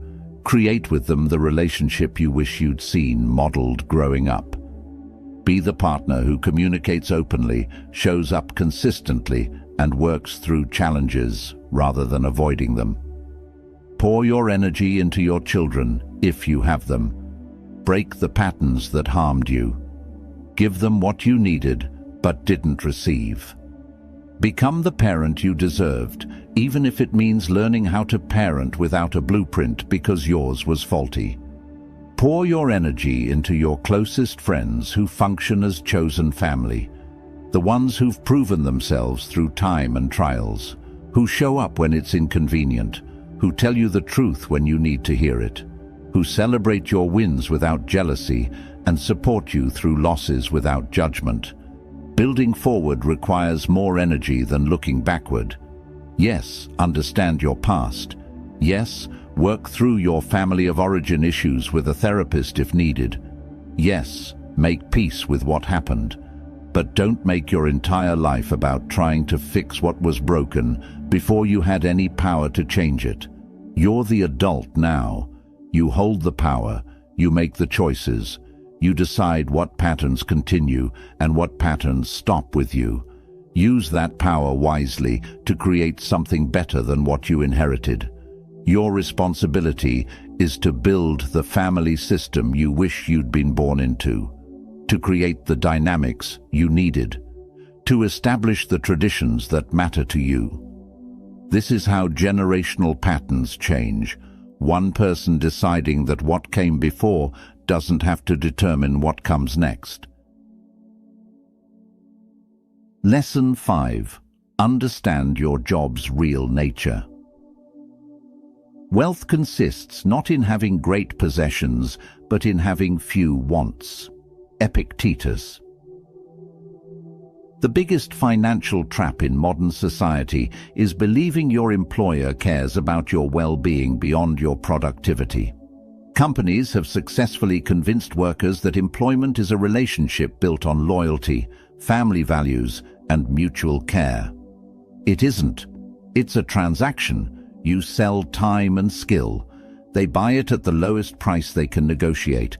This isn't cynicism. This is clarity, and clarity protects you from exploitation. Your job serves one purpose in your life: funding. It generates income you can use to build actual wealth and security. But the job itself isn't security. The job itself isn't wealth. The job itself is just a tool, and confusing the tool with the outcome keeps people trapped for decades. Think about how companies operate. When profits drop, who gets cut first? Employees. Not executive bonuses, not shareholder dividends. Employees. When technology can replace you, what happens? You're replaced. When someone younger accepts less money for similar work, what happens? You're suddenly not the right fit. This is business. It's not personal, but people take it personally because they've invested emotionally in a relationship that was only ever transactional on the other side. Here's what most jobs do strategically. They pay you just enough to keep you from looking elsewhere, but not enough to build real financial freedom. This is by design. If you had 6 months of expenses saved, you'd negotiate harder. If you had multiple income streams, you'd accept less nonsense. If you were financially independent, you'd leave the moment conditions became unfavorable. So they keep you close to broke. Not necessarily struggling, but definitely dependent. 1 or 2 missed paychecks from serious trouble. This dependence is what allows them to demand overtime, accept poor treatment, and settle for minimal raises that don't match inflation. The path forward requires understanding that employment income alone will never set you free. You need ownership. You need assets that generate income whether you show up or not. You need multiple streams of revenue so that losing one doesn't devastate you. You need to build parallel to your employment, not instead of it initially, but alongside it. Do your job well. Maintain professionalism. Deliver quality work, but emotionally detach from it. Stop giving it energy beyond what's contractually required. Stop sacrificing your health for deadlines that won't matter next quarter. Stop missing important family moments for a company that will post your job opening before your funeral ends. Your job is funding mechanism. Treat it as such. Use it strategically to fund your real goals. Building skills that increase your market value, creating assets that generate passive income, developing relationships that open opportunities, investing in vehicles that grow your wealth. Never confuse your job title with your identity. Never let your employer convince you that you're family when you're really just a line item on a budget spreadsheet. Never sacrifice what actually matters for what temporarily pays. The people who build real wealth understand this. They see employment as a starting point, not a destination. They use job income to fund investments, businesses, and skills that eventually free them from dependence on employment entirely. You can't get rich selling your time. There are only so many hours in a day, and eventually your body and mind wear out. Real wealth comes from ownership, owning businesses, assets, intellectual property, systems that work for you. Start building those while you're employed. Don't wait until you're laid off or burned out to realize you've been building someone else's dream instead of your own. Your employer will take everything you're willing to give. Set boundaries. Protect your time. Use the income strategically.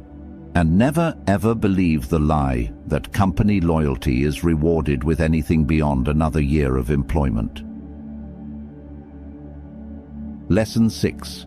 Question every path given to you. The unexamined life is not worth living. Socrates. Society hands you a map at birth. It shows exactly where you're supposed to go and when. School until 18. College until 22, career until 65, marriage by 30, house in the suburbs, 2 kids, retirement, death. Follow this path and you'll be successful. Deviate from it and you're making a mistake, except the map is outdated. It was drawn for an economy that no longer exists, for social structures that have crumbled, for a version of success that's leaving people miserable and medicated. Look at the people who followed the map exactly. How many of them seem genuinely fulfilled? How many reached their 50s and realized they'd spent decades climbing a ladder, leaned against the wrong wall? How many are trapped in careers they hate, marriages that died years ago, and lives that look successful from the outside while feeling empty inside? The map was designed to create obedient workers and consumers, not fulfilled human beings. It was designed to benefit institutions, not individuals, and it's working exactly as intended, producing people who are productive enough to generate profit, but unfulfilled enough to keep consuming in a desperate attempt to fill the void. So why are you following it? Why are you accepting advice from people who are clearly lost themselves? Why are you trusting a system that's producing outcomes you don't want? You don't have to go to college if that path doesn't serve your specific goals. Many of the richest people alive either never attended or dropped out. Many of the most fulfilled people chose paths that made their families nervous, but made their souls sing. You don't have to buy a house just because everyone says home ownership is the dream. For some people, renting provides flexibility that ownership destroys. For some goals, having capital available for investments beats having equity trapped in real estate. You don't have to get married or have children just because you've reached the right age. Some people thrive in committed partnerships. Others thrive in independence. Neither path is superior. They're just different, and only you know which actually fits your nature. You don't have to work for 40 years and hope retirement is enjoyable. Some people build businesses that give them freedom in their 30s. Some people design lifestyles that blend work and leisure from the start. Some people retire multiple times, pursuing different interests throughout their lives. The moment you realize you can design your own map is the moment you become free. But this freedom requires courage, because stepping off the beaten path makes people uncomfortable. Your deviation questions their compliance. Your unconventional success challenges their conventional struggles. They'll express concern. They'll warn you about risks. They'll tell you to be realistic, not because they know better, but because your freedom highlights their cage, and that reflection is painful. Design your life according to your values, not society's expectations.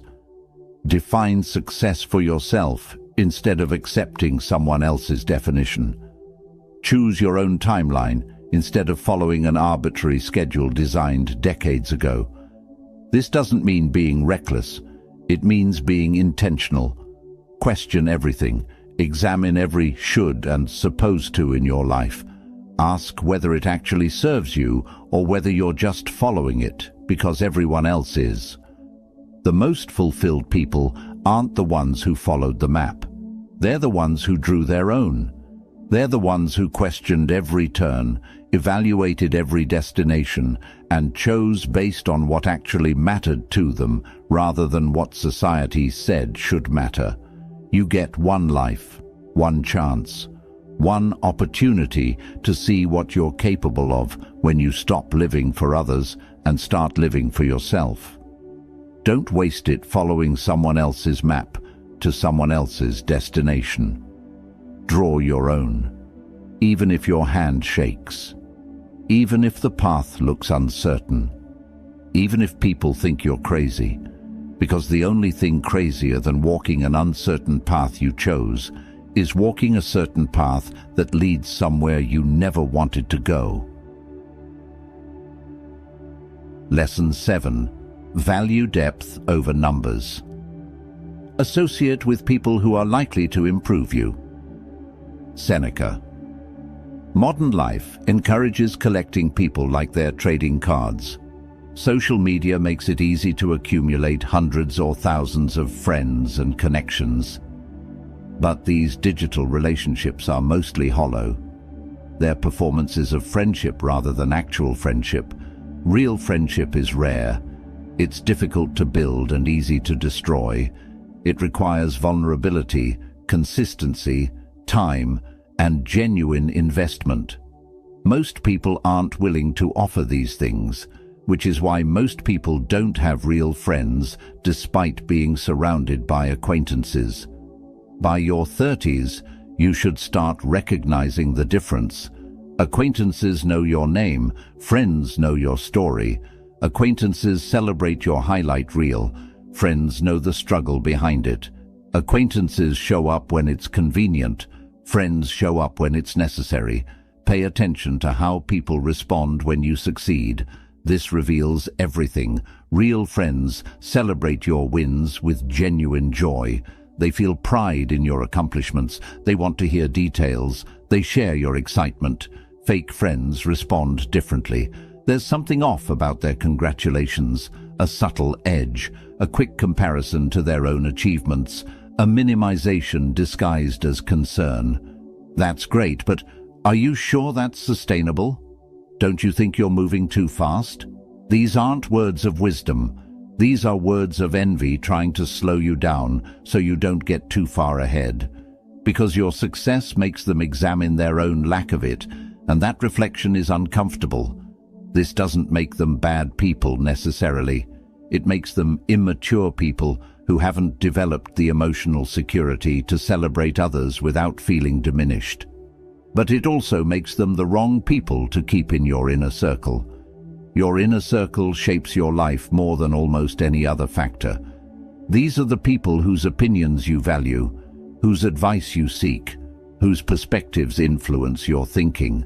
If that circle contains jealous, insecure, or unsupportive people, they're anchors holding you down while pretending to be safety nets. As you grow, your circle should shrink. Not because you become antisocial, but because you become selective. You stop maintaining relationships out of history, obligation, or guilt. You stop investing in people who don't invest back. You stop pretending shallow connections are deep ones.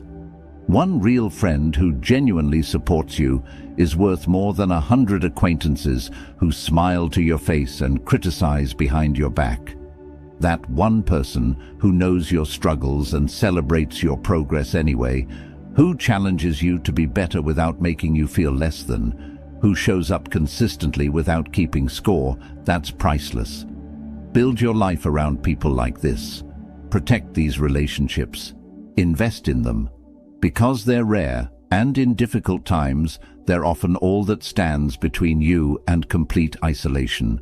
Let go of everyone else. Not dramatically, not with big confrontations or burned bridges. Just quietly, by redirecting your energy toward relationships that actually nourish you. Stop attending every social obligation. Stop responding to every message. Stop pretending you have more bandwidth for friendships than you actually do. Quality always beats quantity. Always. In possessions, in commitments, in relationships. Better to have 3 friends who would help you move a body than 300 who wouldn't help you move a couch. Be selective. Be intentional. Be willing to have a small circle if that's what authenticity requires. Because the alternative is a large circle of shallow relationships that leave you feeling lonely despite being constantly surrounded by people. Choose depth. Choose real. Choose few. And watch how much more peaceful and supported your life becomes. Lesson 8. Release the past to claim your power. How much more grievous are the consequences of anger than the causes of it? Marcus Aurelius. Your parents weren't perfect.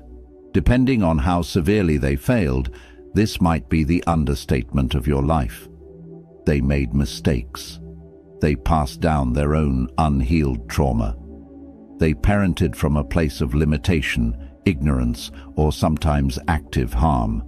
This shaped you in ways you're still discovering, and you need to forgive them anyway, not because they deserve it, not because what happened was acceptable, not because you need to reconcile or maintain relationships that harm you, but because holding on to blame is like drinking poison and expecting them to die. The person most hurt by your unforgiveness is you. Blame is seductive. It offers a clear explanation for why your life isn't working. It provides someone to point at when people ask why you struggle.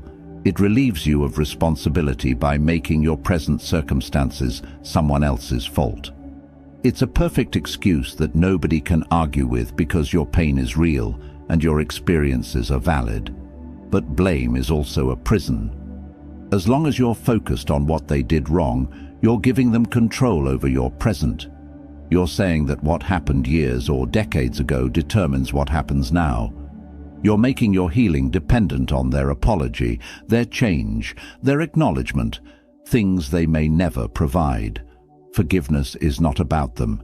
It's about you reclaiming power over your own life.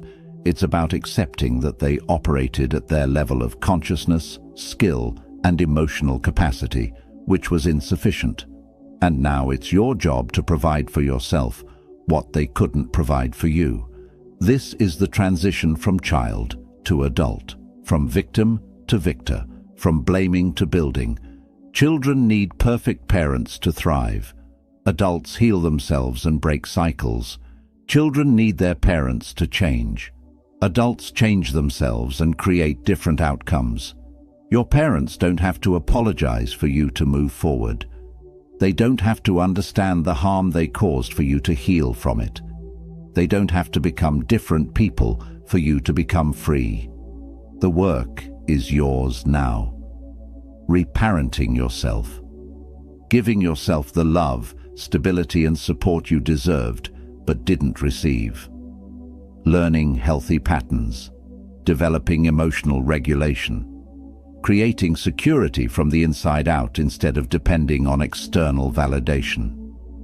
This is difficult work, probably the most difficult work you'll ever do. It requires looking honestly at how you were shaped without getting lost in victimhood.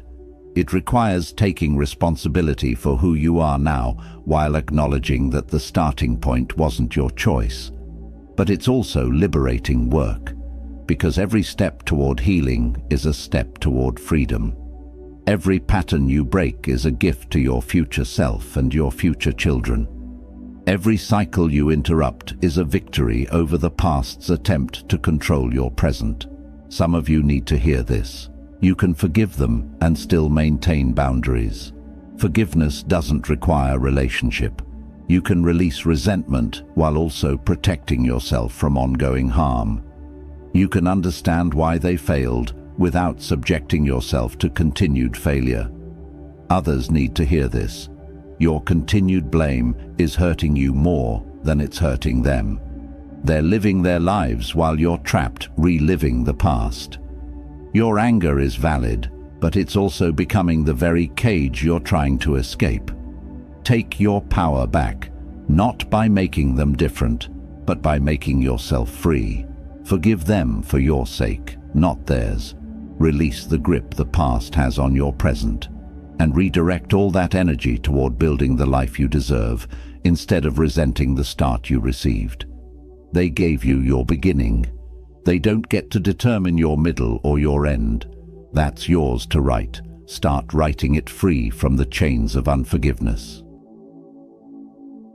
Lesson 9. Act now, adjust later. Begin at once to live. Seneca. Perfect timing is a myth. The stars never align. Conditions never optimize completely. You never feel entirely ready. The fear never fully disappears. The doubts never stop whispering. If you're waiting for everything to be perfect before you start, you're not waiting for the right time. You're just waiting. And waiting is just quitting in slow motion. Dreams don't end dramatically. They don't die in explosions of failure or spectacular crashes. They die quietly, slowly, through 1,000 small surrenders disguised as reasonable decisions. Not yet. Not now. After this happens. When that's in place. Maybe next year. And then years pass. Decades pass. And those dreams you carried, those possibilities you felt, they're gone. Not because you chose something better, but because you chose nothing, because you waited for permission that never came, for readiness that never arrived, for perfection that doesn't exist. Every successful person started before they were ready. They started confused. They started scared. They started with incomplete information and imperfect plans. But they started. And starting created momentum. Momentum created learning. Learning created improvement. Improvement created results. You don't think your way into action. You act your way into clarity. The path doesn't reveal itself through analysis. It reveals itself through walking. You can't figure everything out sitting still. You have to move and adjust as information comes. This terrifies people because they want guarantees. They want to know it will work before they risk anything. They want certainty before commitment. But certainty comes after action, not before it. You become certain by doing, by testing, by learning what works through direct experience. What's the thing you've been putting off? The thing you tell yourself you'll do when conditions improve. When you have more money, more time, more knowledge, more support. That thing probably doesn't need better conditions. It needs you to start with current conditions and improve as you go. Start small if you must. Start imperfectly if you have to. Start secretly if that helps. But start. Because starting is the only thing that turns possibility into reality. Everything else is just thinking about doing, which accomplishes exactly nothing. The best time to plant a tree was 20 years ago. The second best time is now. This applies to everything. Yes, it would have been better to start earlier, but you didn't. So the only question that matters is, will you start now or continue waiting? People waste years preparing to be ready for something they could have started learning immediately. They take course after course, read book after book, watch video after video, thinking they're getting ready when they're really just procrastinating with productivity theater. Knowledge without application is entertainment. It makes you feel like you're doing something, but you're not. You're consuming, you're learning, you're preparing, but you're not building, you're not creating, you're not testing yourself against reality. Stop studying success and start creating it. Stop reading about other people's journeys and start taking your own. Stop waiting to feel confident and start building confidence through action. Confidence is not a prerequisite for action. Confidence is a result of action. You don't develop it sitting still. You develop it by doing things that scare you and surviving them, by attempting things you're not sure you can do and discovering you can. Right now, someone less qualified than you is attempting something you've been dreaming about. They'll gain the experience you're avoiding. They'll build the skills you're waiting to somehow acquire without practice. They'll create the results you're hoping will manifest without effort. Don't let that be your story. Don't reach your last years wondering what could have been if you'd just started, if you'd just tried, if you'd just acted despite the fear and uncertainty. The right time is now, not because now is perfect, but because now is real. Now is what you have. Now is where action is possible. Everything else is fantasy, waiting, wasted time. Start now, adjust later. Move forward imperfectly rather than standing still perfectly. Because motion beats meditation every single time. Lesson 10. Take full ownership of everything. The impediment to action advances action. What stands in the way becomes the way. Marcus Aurelius. This is the hardest truth and the most liberating one. Nobody is coming to save you. Not your parents, not your partner, not your friends, not the government, not luck, not the universe. Not some future version of yourself who magically has everything figured out. Nobody. Your problems are yours to solve. Your dreams are yours to chase. Your life is yours to build. Completely, entirely, without exception. Most people spend their entire lives in a subtle state of waiting. Waiting for their boss to recognize their value.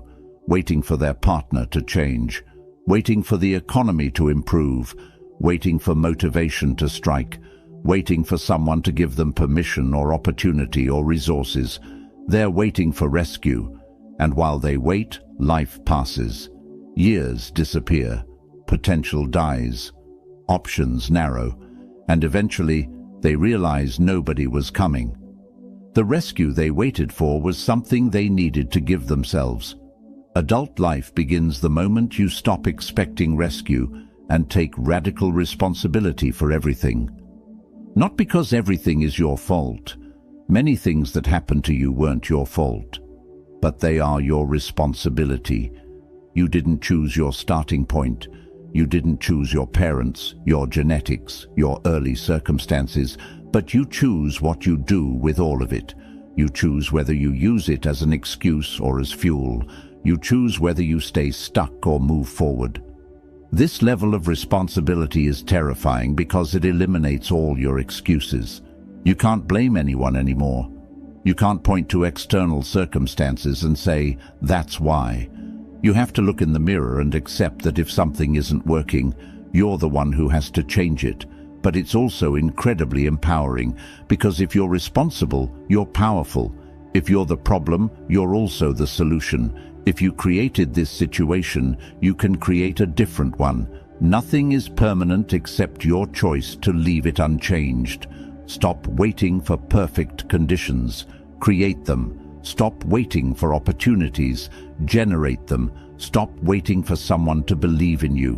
Believe in yourself and prove it through action. Stop blaming your parents for your current struggles.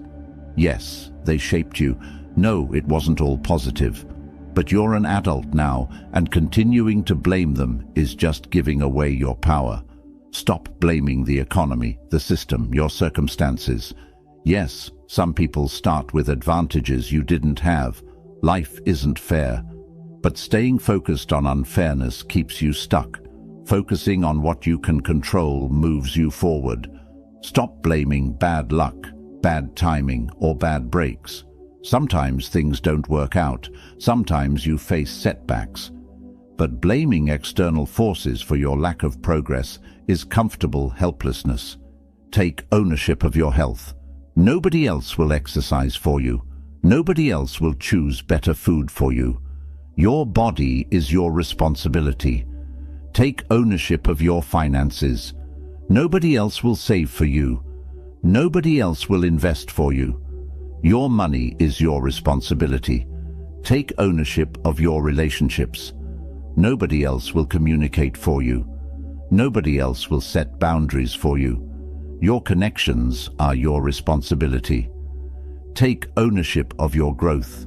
Nobody else will develop you. Nobody else will push you. Your evolution is your responsibility. This doesn't mean you can't ask for help. It doesn't mean you do everything alone.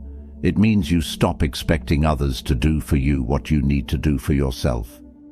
It means you're the primary actor in your life, not a supporting character waiting for the lead to arrive. When you take full ownership, everything changes. Problems become challenges you can solve. Obstacles become opportunities to grow. Setbacks become feedback that informs your next move. You become unstoppable not because nothing can stop you, but because you refuse to stay stopped. You take responsibility for moving forward regardless of conditions. This is freedom. This is power. This is the difference between living as a victim of circumstances and living as the architect of your destiny. Stop waiting. Start owning. Your life is yours to build, and the building starts now. Lesson 11. Surround yourself with builders. If you want to go fast, go alone. If you want to go far, go together. African proverb. You become like the people you spend time with. This isn't metaphor, it's documented reality. Their habits influence your habits. Their standards become your standards. Their conversations shape your thinking. Their energy affects your energy. So look at the 5 people you spend the most time with. What are they building? What are they becoming? What do they talk about? What do they prioritize? If they're talking about other people's business, complaining about circumstances they won't change, rehashing the same problems without taking action, or staying focused on entertainment and distraction, they're anchors. They're pulling you down while pretending to be company on the journey. Your inner circle should be having different conversations. They should be talking about growth, about what they're learning, what skills they're developing, what mistakes they made and what they learned from them. Growth conversations energize you. They make you think differently. They expose you to new possibilities.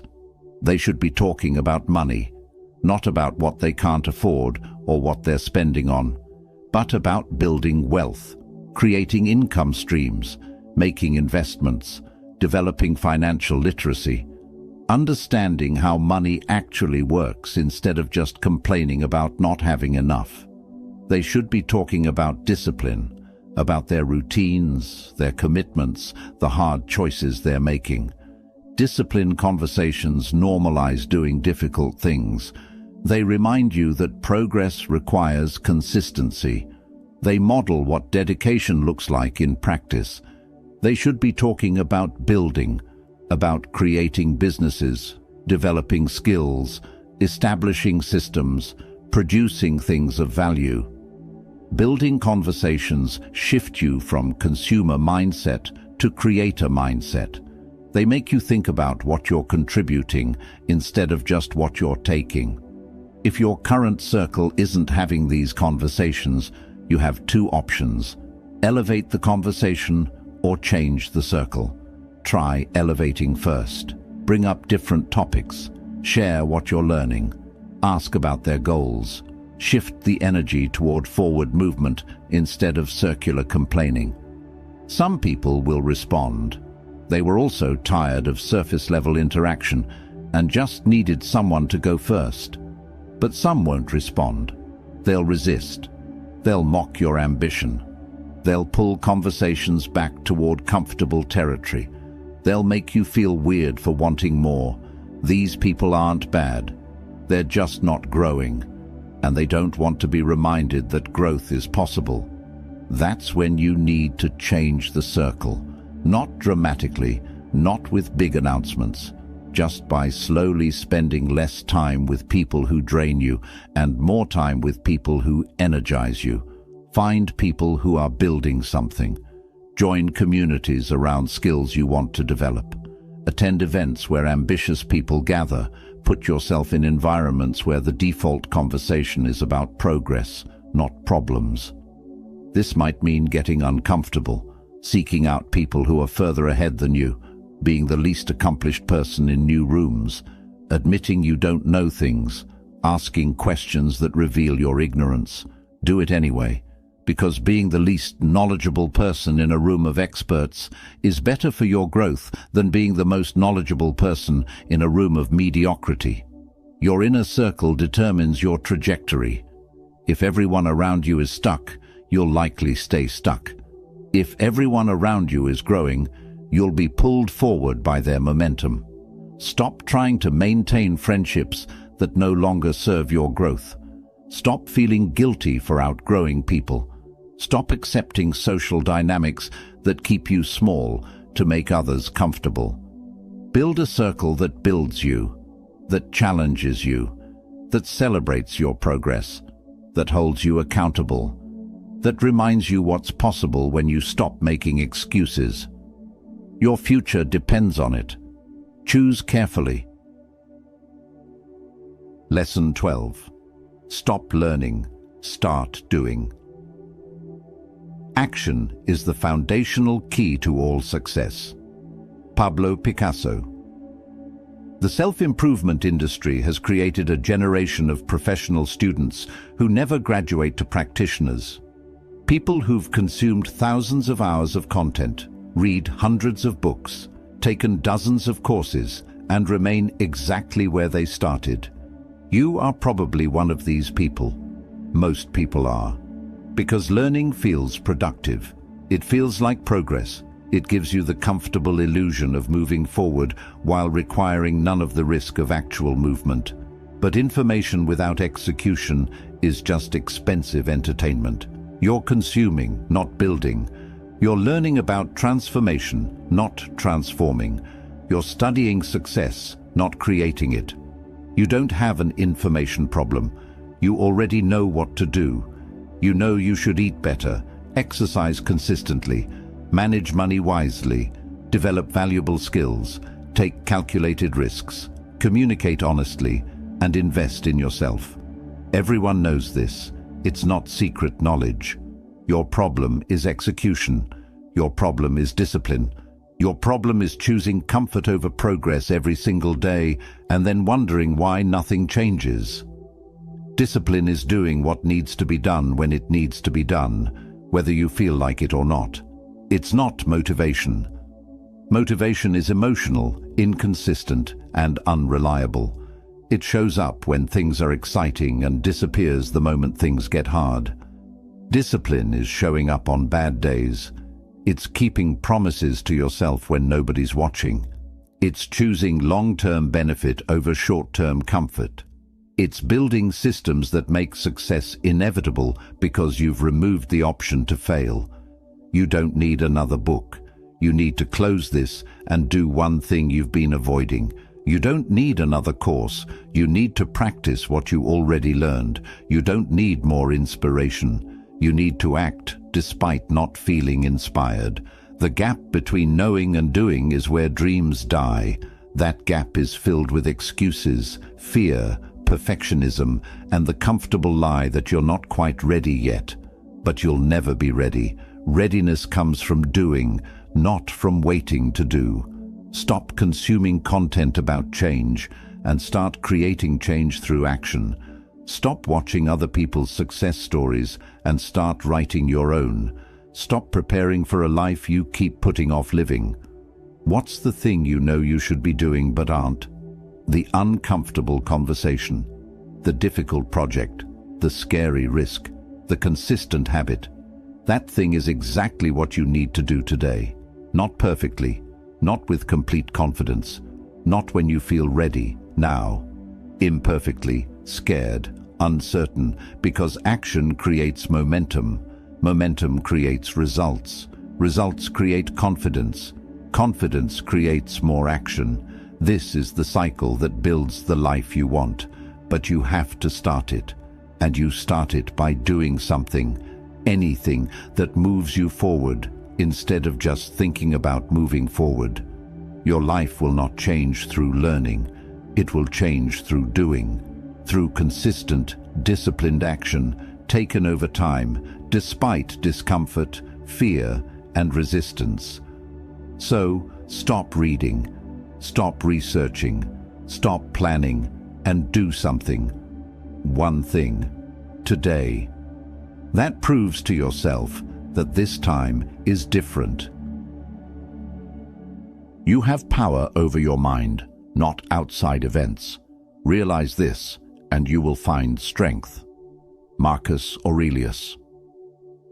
The moment you stop expecting rescue and start building your life, everything changes. Not because external circumstances shift, but because your relationship to those circumstances transforms.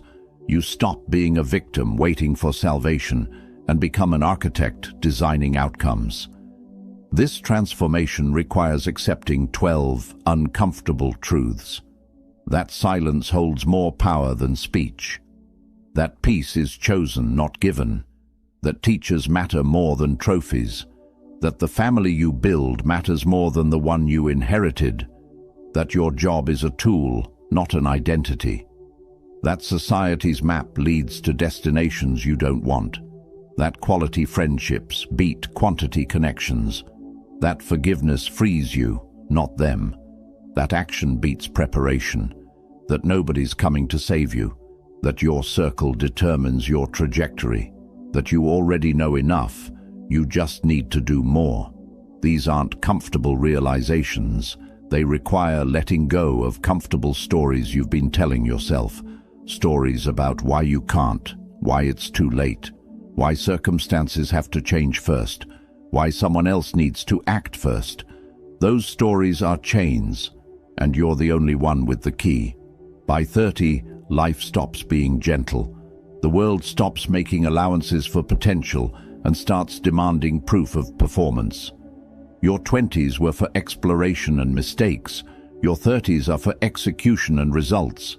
Every year you spend waiting for better conditions is a year you'll never reclaim. You have one life. One chance to see what you're capable of when you stop making excuses and start taking ownership. One opportunity to build something meaningful instead of just existing in default mode. This requires moving silently, not announcing every plan, not explaining every choice, not seeking validation for every decision. Just building while others are talking about building. This requires moving patiently, not expecting overnight transformation, not getting discouraged by slow progress, not quitting when results don't match expectations immediately, just trusting the process and staying consistent. This requires moving relentlessly, not stopping when you're tired, not accepting defeat as permanent, not letting setbacks become stopping points, just continuing forward with discipline that doesn't depend on motivation. The world doesn't reward hope or intentions or plans. It rewards action. Consistent, disciplined, relentless action taken by people who decided to stop being victims and start being victors. So what will you do? Will you read this, feel momentarily inspired, and return to exactly what you were doing before? Or will you close this and immediately do one thing differently? One thing that proves to yourself that you're ready to stop learning and start living. The choice has always been yours. The power has always been yours. The responsibility has always been yours. And now you know there's nobody coming to make the choice for you. This moment decides everything. No more excuses, no more waiting. Commit. I build relentlessly now.